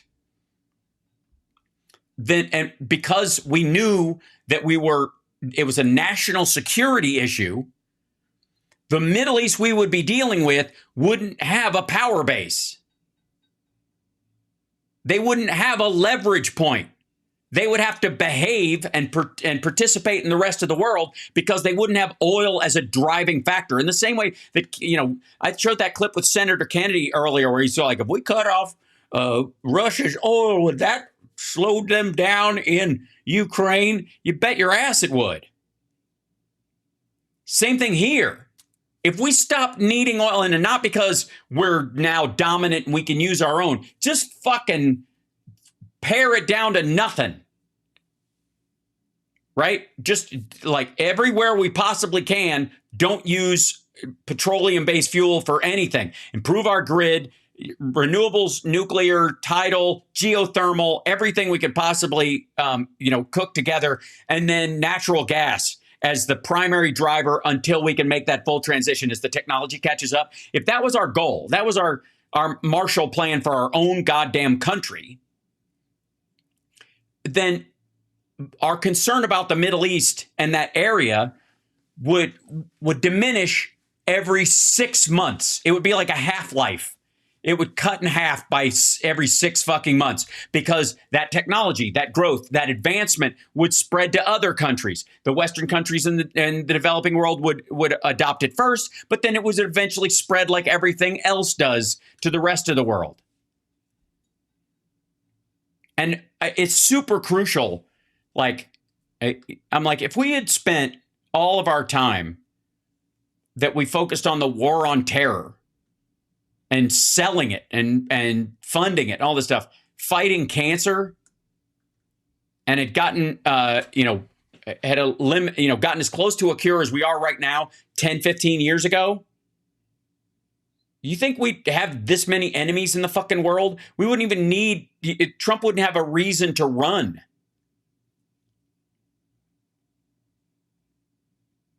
The ingenuity and the adventurism of Americans, both naturally born and people who immigrate here to this day, because of that's what they want to do, is being pissed away with these like macho dickhead military exercises all the time. The drug war. We surrendered the drug war. We didn't like win it or lose it. We surrendered. And we decided that the cost of all these fentanyl deaths was a price we were willing to pay. That was the public's decision after a while. And in some cases, I would argue that that a lot of people were just like good riddance. Ugly as that is. Again, that's me being nice because I don't assume people are as stupid as their actions. So that's a really great solution, but that doesn't happen overnight. And it right. That's why the JCPOA, or as Trump calls it, JCPOC, because AOC lives rent free in his head, and so does Obama. That's why it took 2.5 years. And a lot of negotiation, not just with Iran, but with the rest of the world to pressure them as well. Their allies, namely Russia, which is obviously they are, by and large, or were for a time, a sock puppet of. Happen without leadership. And we're the only ones that have the forces. However, we're also not alone in not having the money, not having the oil. You know, Jason, can you give me the research that you just did on the reserves? This is the most critical thing you need to understand. He's going to get into the strategic petroleum reserves. Is he going to point out that Trump's been pumping that shit out at a super high clip to keep the price down? We are fighting with one hand tied behind our back. Why, Jason? Yeah, the IMF is predicting now that as of now, global oil reserves are, I think the direct quote was, completely tapped or spent. That's one of the ways that we were able to keep prices down, as everyone was dipping into the reserves. We got a little bit of that back during the MOU, but just looking at now, per information that has been released. This is the Glenn Beck program, by the way, dealing with the reality that Donald Trump is a fucking sociopath and a moron, that and he's always been one, but now he's got dementia too. Will I cut my hair if I run? No, I'm pretty sure I'm going to wear an outfit like Zaphod Beeblebrox. Yeah, which is, if you don't know, is sort of like a tan and silver jacket that's kind of like Prince's purple coat, and have my hair flowing like a fucking Viking. If Trump can get if he can get elected with that fucking piss-colored cotton candy on the top of his head and his flabby nunt and his pants on backwards, don't give me shit about my cool rocker clothes. The status quo of dipping into reserves has gone back to the way it was. So a planned 172 million barrel release to offset shortages and support prices is now in effect. I'm not sure if that's just here or if that is in multiple places, multiple different countries, but weekly draws towards from the strategic reserve. Weekly draws are now. Who's that behind him? Orson Welles? I think it's a young Orson Welles. Yeah. Commencing again. So we are on a very tight. I don't know why. It's super weird. Orson Welles is looking at 2 laptops. Timeline for how long we can do this for sure. How? Look, we were doing 4 million barrels a day. 4 million barrels a day. Wow. It seems like idiots are in charge. Gee, I wonder who voted for them.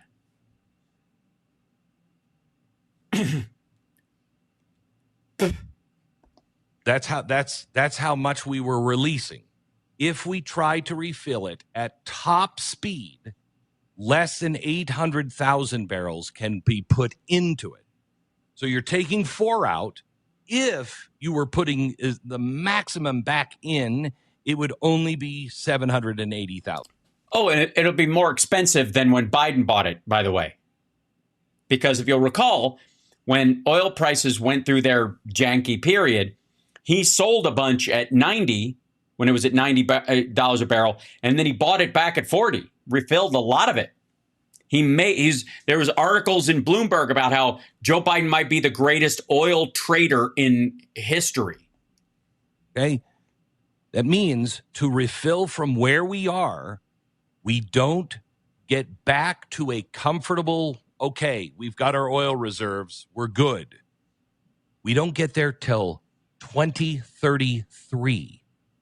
And that's if this president, the next president, and the president after continue to do it at top speed. Yeah, well, Trump's obviously not. He's going to drain the shit out of it because he's figuring if he can get through this hump and he really believes that prices are going to crater and there's going to be too much of it anyways, and you'll just buy it really cheap at like $10 a barrel when it fucks up again like it did during COVID, then they'll refill it then. I won't be around. Trump is in total smoke 'em if you got 'em mode. The odds of that. And we're the ones who are in the best situation out of all of them. China is way behind on their oil reserves. No, they're not. They currently have 1 billion barrels, or like they stacked up 1 billion too, is the story. I heard some assholes saying they had 2 billion barrels, which is nonsense. But they're not. The issue that a lot of people have with like parsing out with China, it has to do with like the math I was doing the other day about the cost of gas in the country, that while it is more expensive in California by $1 than it is in West Virginia, it hurts West Virginians more because they make about half of what the average Californian makes. So they can't fucking absorb it. It's way worse for them, right?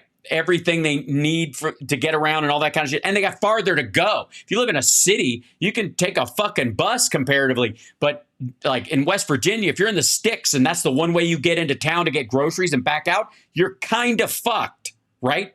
And if the average is 60,000 a year, whereas the average in California is 101,000, that dollar difference is a huge lifestyle ding.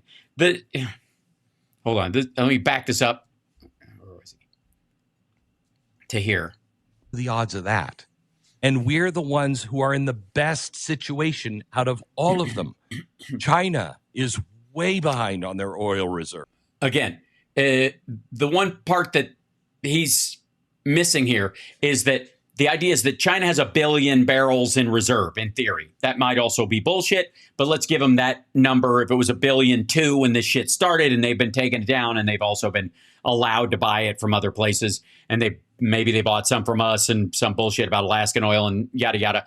But that amount of oil is, people are like, oh my God, that amount of oil won't help if 1.4 billion people. But they fucking don't. Their population's definitely under 800 million and more than likely lower than that. And then they've got an aging population who don't drive and don't go anywhere. And the younger population that live in a city can't afford a car. That's why the bullet train's everywhere. So where's that oil being used? So they can stretch that out over a long time. That's why it has been so resilient, not because they've got 5 billion waiting for their 1.4 billion people. It's because that's gone. Those people are gone. So the drawdown from the oil is lower because the people don't exist. Europe is almost out of oil reserves. That's what the president is dealing with now. Well, fuck him. That's part of his problem. Also, what's this going to cause? More demand destruction. The Europeans have already been moving towards electric vehicles. If China has a toehold in taking advantage of this for the time being, it's certainly that their vehicles are getting into Europe and certain countries much faster, rather than sitting in fucking fields rotting in China because of this demand destruction. People don't want gas to drive their car. They don't want to have to rely on it. They don't have to worry about it. And it's already more expensive over there than it is over here. Everybody didn't take their oil reserves seriously. Joe Biden screwed with our oil reserves for political reasons. So oh, did he? He screwed with them in the middle of fucking COVID? Tell us about the politics of COVID, Glenn, you tit. We drained our oil reserves. Now when you actually need it to fight a war, we don't have it. And if we run out of oil, they run out of oil, China runs out. Donald Trump could have bought oil. I don't even know if you call it oil. People would have paid the United States $25 a barrel to take oil off their hands during 2020. But Trump didn't want to do that because he thought it was, bad for oil companies in the middle of fucking COVID. Oil. Europe runs out of oil. What happens? We have to find something else and act as if oil never existed in the first place and move to electrical and natural gas as fast as possible. Hydrogen cars come on market much quicker. Gasoline cars become boutique for a period of time, and people are working from home again for a couple of years, just like it was COVID all over again, which they're already comfortable doing. I don't know, just spitballing. What happens? The world stops. You think COVID was economic shock. You haven't seen anything when ships not being held back, ships and airplanes and everything else don't have the fuel to fly. How is this different than like the period after Mount St. Helens went off? Remember that? Where all the planes were down because there was too much ash in the sky? That's the situation that we are nearing. And there's no good answer to this. And yeah, there is. But it was years ago when you guys were fucking with everybody that said, hey, maybe we don't want to rely on this limited fuel source that oftentimes comes from people who want to kill us. That's why, I'm stupid, an asshole, ignorant, a blowhard. I'm not coming to you with an answer. What else is new? Oh, man, I am. How many answers have I given in this? Like, it's not that hard. I've got plenty of prescriptions, and they would fucking work. This is, if there's ever been a more classic example of Republican, like, psychoeconomics and politics, it's, I'm not coming to you with any answers. I'm just saying we got to start asking some questions. Fuck you, buddy. There are plenty of testable and proven shit that works while you work on a better solution at the same time, you lazy asshole. Why is this so much work? Why? God damn. And again, he's an example. He's exactly like these shitheads. They're all the fucking same. All the maggot guys like, I don't know. He's got to trust the plan, I guess. I don't have solar, wind, geothermal, micronuclear. That's where you start. Natural gas will run your city's transport for a while, and the electrical grid. You focus on that mainly. You shift away from all imported petroleum that you have to refine for your own use immediately, as fast as you fucking can. And guess what? All of that fuel will go someplace else. And so in Africa and other places, they're going to use it and they're going to burn it and they're going to make stuff with it and all that kind of stuff. But you won't be reliant on whether the cost goes up or fucking down. And you'll have a section of your industry, like in Texas and other places, that produce this oil and they sell it. And they, like any other stock, will have to deal with the reality of, is there too much of your product or not enough? And it's none of our fucking business. And it doesn't, like everybody else's business in the fucking country, doesn't have to hang on like white knuckle whether your business is doing well. Why would you why would you continue to construct a system like this? Because you think fucking gas combustion engines sound fucking macho. It's lazy. It's weak. It's anti-freedom. You want to talk about lashing yourself to the fucking grid? I've said this a bunch of times, but like and again, this is one of the areas where I'm, when people make fun of Cybertrucks, I'm like, whoa, tap the brakes. You may think they're funny and all that kind of stuff, but it's a miracle that the people that are driving them are driving electric cars. Holy shit. The fact that they are driving those cars, I don't care, man. Take the fucking win. But all of us should be moving towards that easier, right? All of us should be, there should be that, like the tax breaks that made it easier for people to buy an electric car that Trump took away, made us more reliant on this fuel source that we have to import because we can't refine the stuff we make here in our own places, exactly like what he was talking about. That's why you don't do it. You might have a goal not to ever do it. You might have a goal to one day be able to refine your own oil and go, hey, you know what? We're going to move towards only being able to do sweet crude here because that's what's naturally in the ground. So the rule will be if you're going to build a refinery or replace one or retool one, it has to be for the shit that's in the country so that we don't have to worry about it being outside the country. That would be a fucking plan. That would be a strategy. That would be intelligent. Instead of, I don't fucking like it. Let's just, oil and gas, we're doing it 100%. And we'll get mad about the fact that we can't refine that shit here, but it just means we're going to have to bring more in as you dive more into this. For the foreseeable future, we're stuck with it. They have no fucking long game at all. But Glenn loves to talk about China's, 2030 and like MBS has a fucking Saudi Arabia 2050 thing. Both of which are nonsense, by the way, and are an example of desperation. Both in the case of China and Saudi Arabia, both of them are aware that their main engine of their economy is going to be gone. So they're going to need something completely new or going to have to shift to something else or they are fucked. Labor is cheaper in Mexico right now than it is in China. Let me say that again. Labor is cheaper in Mexico right now than it is in China. And the standard of living in Mexico for those workers is higher than it ever was in China. When's the last time you heard about a Mexican factory worker jumping out the third floor dorm window of the place they're not allowed to leave because they have to work 3 shifts? Besides maybe some sort of cartel situation. You don't hear it because it doesn't exist.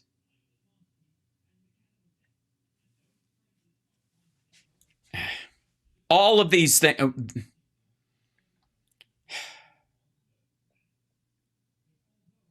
I honestly don't know why it's so hard to sell normal, solid ideas to some of the more belligerent dickheads in our, maybe because I'm calling them belligerent dickheads. Maybe that's the problem. Yeah, they don't want to listen to me. Because the shoehorn crowd, the overlapping far left and far right, the fucking crust that thinks it's the pizza, those folks are so goddamn noisy, you forget who you're talking to.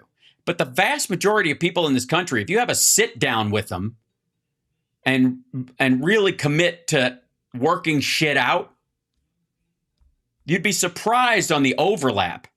And then you can draw lines where you're like, okay, agree to disagree. Let's just kind of do a, first do no harm plan, right? All right, where was I in this stupidity? I'm trying to explain the situation. You're not. Stop. You're explaining the pretend situation. So our friends can start taking this seriously and stop saying Orange Man bad. Okay, fuck you. Nope, you don't get to divert to this Democrat antagonist idea. You're not talking about us, you dumb son of a bitch. You're not talking about Democrats right now. The people he's describing who are bitching about this, who are armchair quarterbacking the Iran war and all this kind of stuff, are Republicans. They're his viewers. They're people in his chat room. You, Orange Man bad. Well, I don't give a fuck what he sprays his face with. I give a fuck that he was Jeffrey Epstein's wingman for 25 fucking years. His only 2 real friends were Roy Cohn and Jeffrey Epstein. Both dead pedophiles for some reason. He described Jeffrey Epstein as a lot of fun to be with. And apparently it took him over 2.5 decades to figure out the guy was a pedophile, and he still was letting him into Mar-a-Lago, even though he said he kicked him out, which is a bullshit story that Glenn still sells. Never mind the fact that he bankrupted his casino, a bunch of Trump steaks, Trump University, Trump vodka, Trump football and airlines. He can't do shit. He's a second-generation rich kid, just like Tucker Carlson, born with a silver spoon up his ass. The bullshit spray tan goop he puts on himself that I guess he applies with some sort of like hand spray is just funny. It's just fucking embarrassing and hilarious. There's a lot about this motherfucker that is genuinely disgusting, Glenn. The fact that he's orange has very little to do with it. He's an unrepentant sexual abuser. I hate this shit where they're just like, Democrats won't play nice with us. They don't like it. They don't like saying name. They don't like him because of who he is.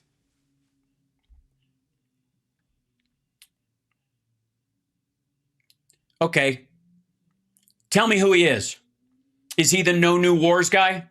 Is the I'm going to cut energy prices in half guy? Is he the affordability is a hoax guy? Is he the Jeffrey Epstein was a lot of fun to be with, or I never really knew the guy? Is he the I wish Ghislaine Maxwell well because of what happened to her boyfriend in prison? Is he that guy? Is he the grab him by the pussy guy? Or is he the guy who doesn't have a favorite Bible verse even though it's his favorite book? Is it that, or is it the guy who believes that he doesn't have to be repentant for anything, which is antithetical to every piece of Christian doctrine that exists? Who is he? I'll just call him like the big fucking circus peanut. If your fixation on him being orange, which obviously bothers you, is your projection onto me. But I got to tell you, I got a lot of ammo about why this guy is a terrible person. And it seems to be dawning on these fuckers every day. Maggots all over the media. Fuck, hold on. Let me see if you can find this. Megyn Kelly had this flip out about, I don't like it that the president, corrupt crypto, whatever. She was like, I don't like it that the president is, well, it was recent too. Where was she? We might be able to find it clear this month. Was it something like that? It's grifty. This is the...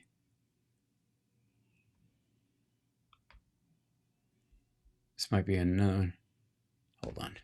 I want to find the raw clip of it. But it's difficult. Let's see if I can do this. 1 second. Yeah, see, here's the Hill has a clip of it. Hold on. This is Megyn Kelly. Here you go. This is Megyn Kelly waking up to this. Market 250. I'm disappointed with some aspects of the Trump presidency, for sure. Like the Iran war, that's number one. Like the Iran war, that old chestnut. It's so grifty. I'm not going to lie, it's grifty. The Trump family is grifty. There's been like story after story about all the money that his sons are making off of the government, these government contracts they're getting, all that. I can't stand that stuff. Grifty. Yeah, by the way, she cut off the part where Megyn said, I didn't like it when I didn't like it when Hunter Biden did it, and I don't like it when he does it. Okay, first of all, Hunter Biden didn't fucking do it. Having a job because of your name is not grifting off the presidency. If somebody hires you because you're related to the president, because your name is trustworthy because of that. Even if your dad's name is so trustworthy, even though you're a crack addict, they're like, he won't run off with our money like the last 9 guys on the board did. He can't, or the president will have to answer for it. That's why he got that job on the board. It wasn't because they were seeking favor with the Biden administration. What the fuck kind of natural gas deal is the Ukrainian natural gas fields having with the United States? Zero. There was investment coming in to rebuild their natural gas sector after Yanukovych, the Russian fucking sock puppet who escaped in the middle of the night, took a car and then a helicopter and then a private plane and now lives in Russia under Putin's protection. After that guy left, they were trying to rebuild and normalize the place. And part of the way they were doing that was like, if people want money, if they're going to, if they want to invest in Ukraine, we got to trust that it's not going to be stolen like it is in Russia or like it was under Yanukovych. And so having Biden on the actual board basically guaranteed that all he had to do was sit there and make sure the money was going where it was supposed to go. And you know what? It fucking did. The natural gas sector in Ukraine grew like it was supposed to. He didn't have to know anything about natural gas. He just had to be a guarantor. That's what he was. That's why they wanted his fucking name on the board. But what else did he get? What did he get? Besides hookers and blow, I guess. What did he get from that Ukraine deal? What did Ukraine get from us? I mean, I guess the sales point with maggots was that's why we were supporting Ukraine against Russia after we pushed Russia into invading them, which is just fucking insane. Like at this point.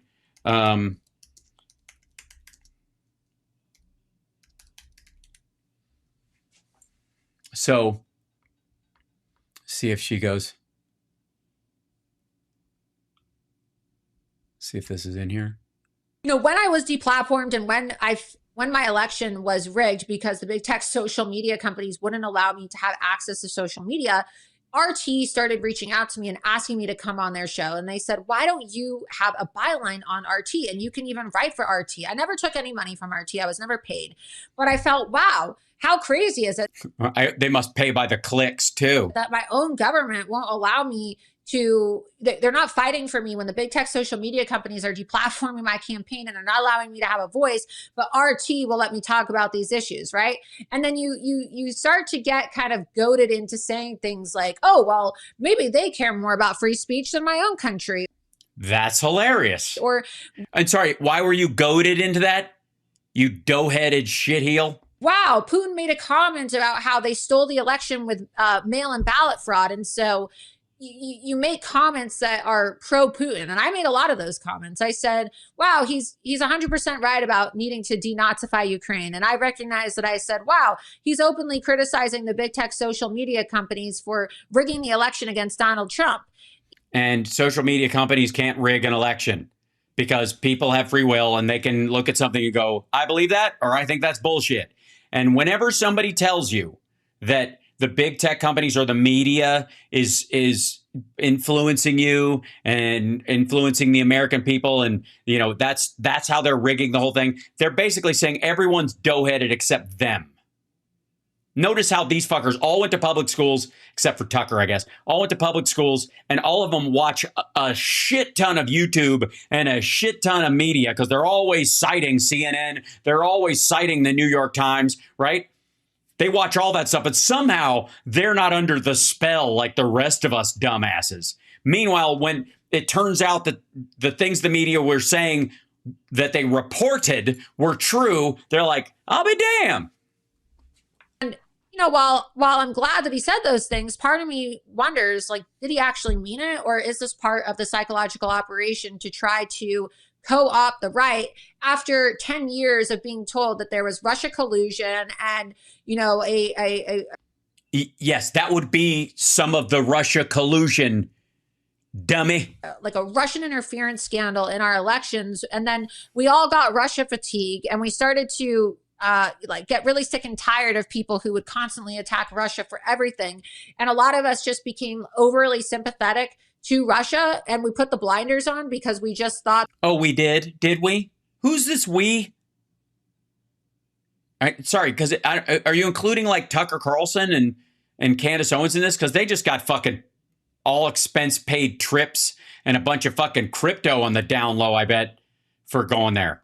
Oh my God, anytime anybody mentions Russia, well, this means that, you know, they're trying to spew propaganda against Donald Trump and the conservative movement, and they're calling us Russian bots. They called us all Russian bots, remember? And I remember.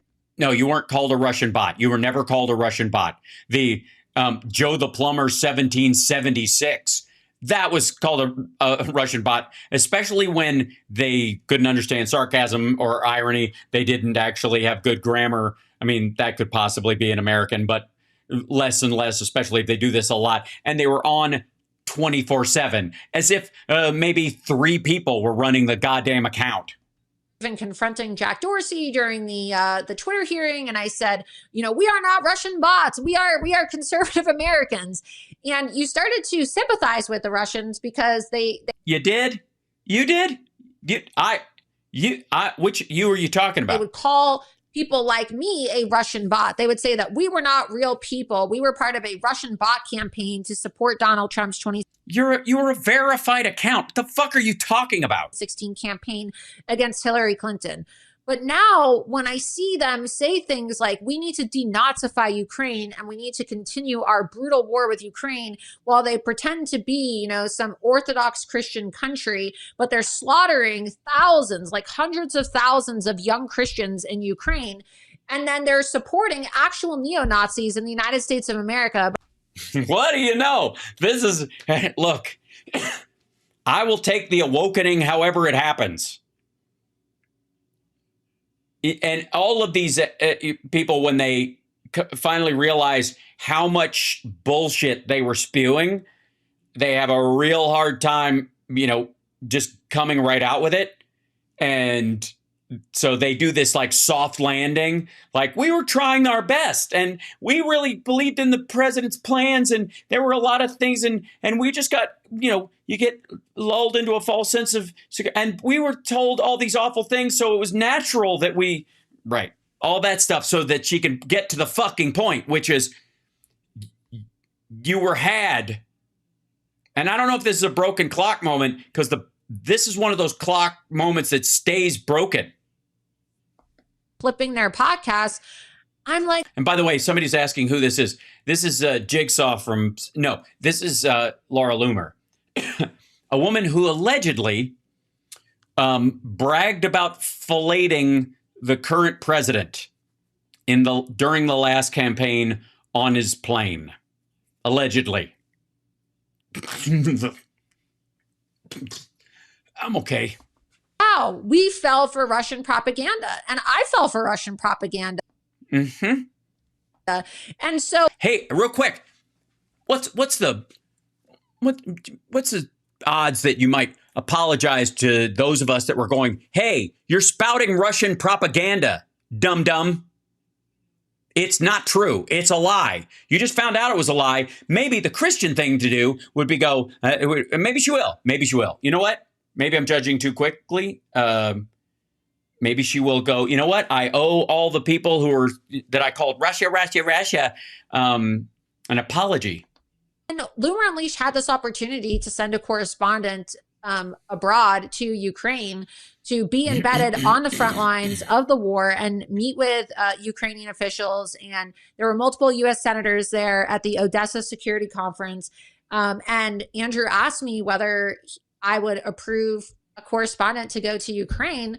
I thought about it for a while and I was really hesitant to do so because I thought, what are people going to think of me? I've been so. I don't know. Yeah, God forbid they think you're actually reporting on what's actually going on. Maybe go, why would that be weird? It would be less weird if you went to Russia with Tucker and Candace, probably. Ukraine for so long, and she's Loomer Tunes. I have parroted these talking points thinking that I was, you know, saying the right thing and not recognizing how, as a conservative or as a Trump supporter or just as an American citizen, how I was being emotionally manipulated by propaganda online. And holy shit. I mean, this is, I gotta say, you guys, better late than never, but this is fucking crazy. Remember how, how often I'll say, like, you think Glenn Beck thought he would be, like right after the election, if you came back from, a year in the future and went, hey, Glenn, in a year, you're going to be saying that the president might be, edging closer to dropping a nuke, and we're already back in another war in the Middle East of choice. And he's already attacked Venezuela and talked about attacking Cuba within months of each other, and he's following through with it. And then just like, what do you think? Do you think he would have believed me? I think he would have gone, oh shit, yeah, probably. That's what I'm. The same thing here. Like, this is an enormous turnaround. And again, I don't have anything invested in she's okay now, like MTG. Like, I just want to point out that this is reality coming down like a sledgehammer on these folks. I felt a little embarrassed, to be completely honest, sending a correspondent abroad, because I thought, well, people are going to attack me and they're going to say that I'm a hypocrite, and they're not going to be gracious, and they're not going to give me an opportunity. Gracious? You mean like you were towards people who were sounding the alarm over Russia's invasion of Ukraine and the rape squads they sent into Bucha, and never mind what the fucking Wagner Group, I call them that because they're not the Wagner Group. They were named after Hitler's favorite composer. Talk about denazification. The Russian paramilitary group, what they were doing to pregnant African women. Just go look that shit up. To change my opinion. Or nuke. Ouch. So, so you've got Glenn Beck going, I don't know that. That's a classic. And Megyn Kelly going, all this stuff seems grifty to me. And now Laura Loomer going, she was completely wrong about Ukraine, and Russia is now the bad guy. Oop, my headphones just died. So that must be the end of the show. I'm going to leave you with that. Yeah, they croaked. They did the old boo-boo-boo-boo. I got to remember to plug these things in next time. Hold on one second. Oh, because that line's, I see. Yeah. I will see you guys tomorrow. Boston Brian is going to be in Ukraine. He's in Ukraine now, but he's going to be with us live from Ukraine tomorrow morning for the first hour. And then Phil's going to be in for the second hour. And then regular afternoon show, crazy pants stuff that's going on. And again, here's the thing that I think people don't understand about when MTG or Laura Loomer or or Megyn Kelly finally turn on Trump and go, or at least on the issues he has sold them for a long time, or that the Russians have sold them. When they finally turn, I'm giving you permission. You do not have to be emotionally invested in this human being. There are plenty of people in your life to be emotionally invested in. You can look at it from a completely clinical standpoint. You can look at it and they go, look, there's an impact happening, and that's think of it as like the little marks on a thermometer in a telethon. Right now, the Trump might actually be an evil fucker. Thermometer is getting very near the top, and it's being, it's already halfway filled with us, but it's starting to fill up with the maggots that are coming on board. And that's all you have to know. And I also want you to know that, not just because we can dunk on these dickheads and it's funny, and it is, but also to remind you that this idea that there's this cohesive anti-American psycho Trump cult thing that will never break and will always have a stranglehold on, on the words liberty and freedom, which they absolutely do not believe in. Again, anybody who supports Russia and you're like, I'm for gun rights, like, fuck off. No, you're not. Do you have any idea what the gun rights are in Russia? How about their jury system over there? You want that here? Do you? What part of the Russian system would you like over here? And then go do the Chinese system as well. For real. And if you're like, I want future stuff, I want Shenzhen. Okay, well then you have to put up with all the pollution. Then just say, I don't give a shit if you could walk across the metallic and radioactive and toxic sludge in the water in the river near my house. If I could, have a fucking shitty robot, like a third-rate robot factory a mile from my house. That's what you're really asking for. So the idea that there's this big unified superfront of maggots and that they're holding it together, and that when Hegseth blathers like he does for an audience of one, that it's having an impact on the electorate, it is not. It is absolutely not. And I want you guys to vote this fall with that in mind, that you have the numbers. If you think you live in a red district, I'm here to tell you it's purple. And you have a responsibility, if you're in a red district, that you could make purple, especially just by showing up like everybody does. Just everybody vote. That's all I'm asking. Everybody who has the legal right to vote, I want you to vote this year, whether you vote with me or not. If there's a maggot watching right now, or some sort of, someone they would call a rhino or an independent who thinks libertarianism is an actual political system, which is hilarious. It's, it's like nihilism incorporated, but whatever. Whether you vote for the candidates I like or not, I want you to vote. I want you to participate, because when you lose fair and square or you win fair and square, you start to feel connected to the outcome and you feel like you have a say in it. And you can recognize that you got to the point you were in because you either couldn't convince other people that your plan will work and that's why you lost, or you won on that side because you were capable of doing that, and you still have a responsibility to the people that didn't vote your way to explain what's going on, because we're in a fucking democracy. Participate. And if you don't vote, you're a privileged bigot. I'm just telling you, not a matter of opinion. You are. Your sense of personal worth, where you find the necessity of your own nihilistic tendencies are higher than making an adult choice in reality, is the highest form of pathetic privilege. Other than that, I have no. We'll see you guys tomorrow. Take care of yourself. Somebody else. Thank you. Super chat.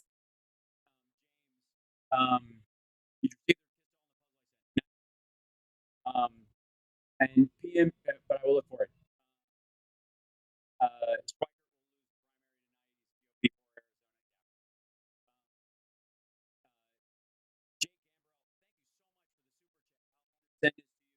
Your girl to have a nice meal.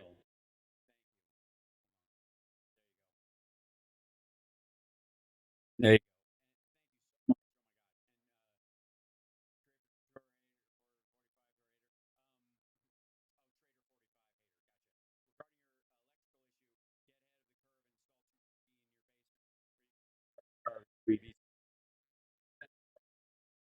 But I'm going to have a sodium pack in there eventually. But thank you, Jay Gambrell.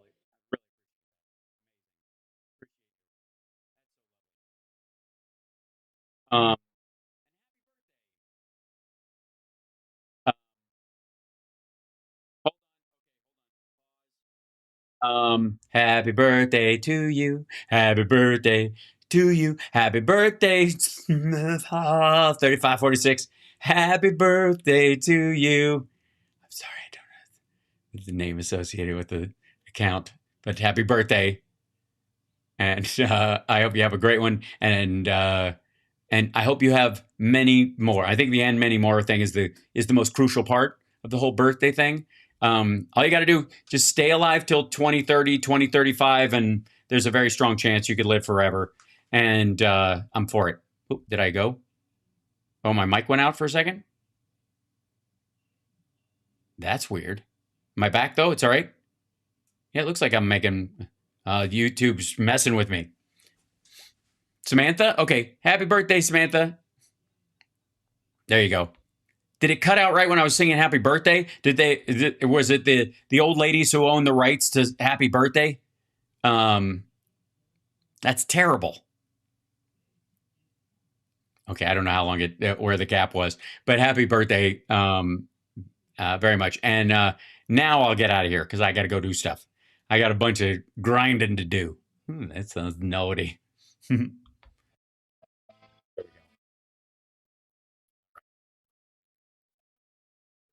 Well, there.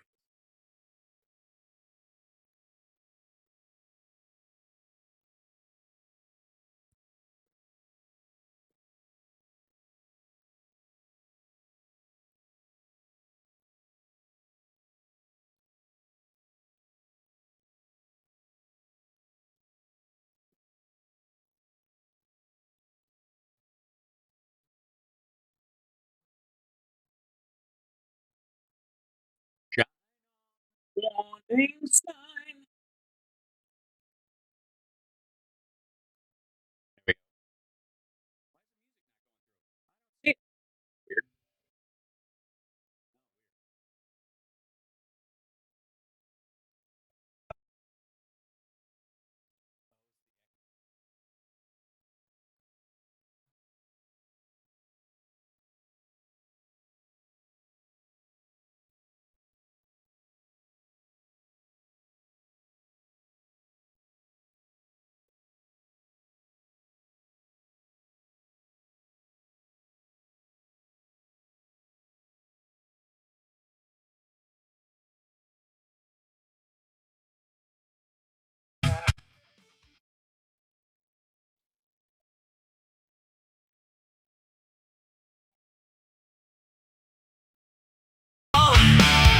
Then came the sinning.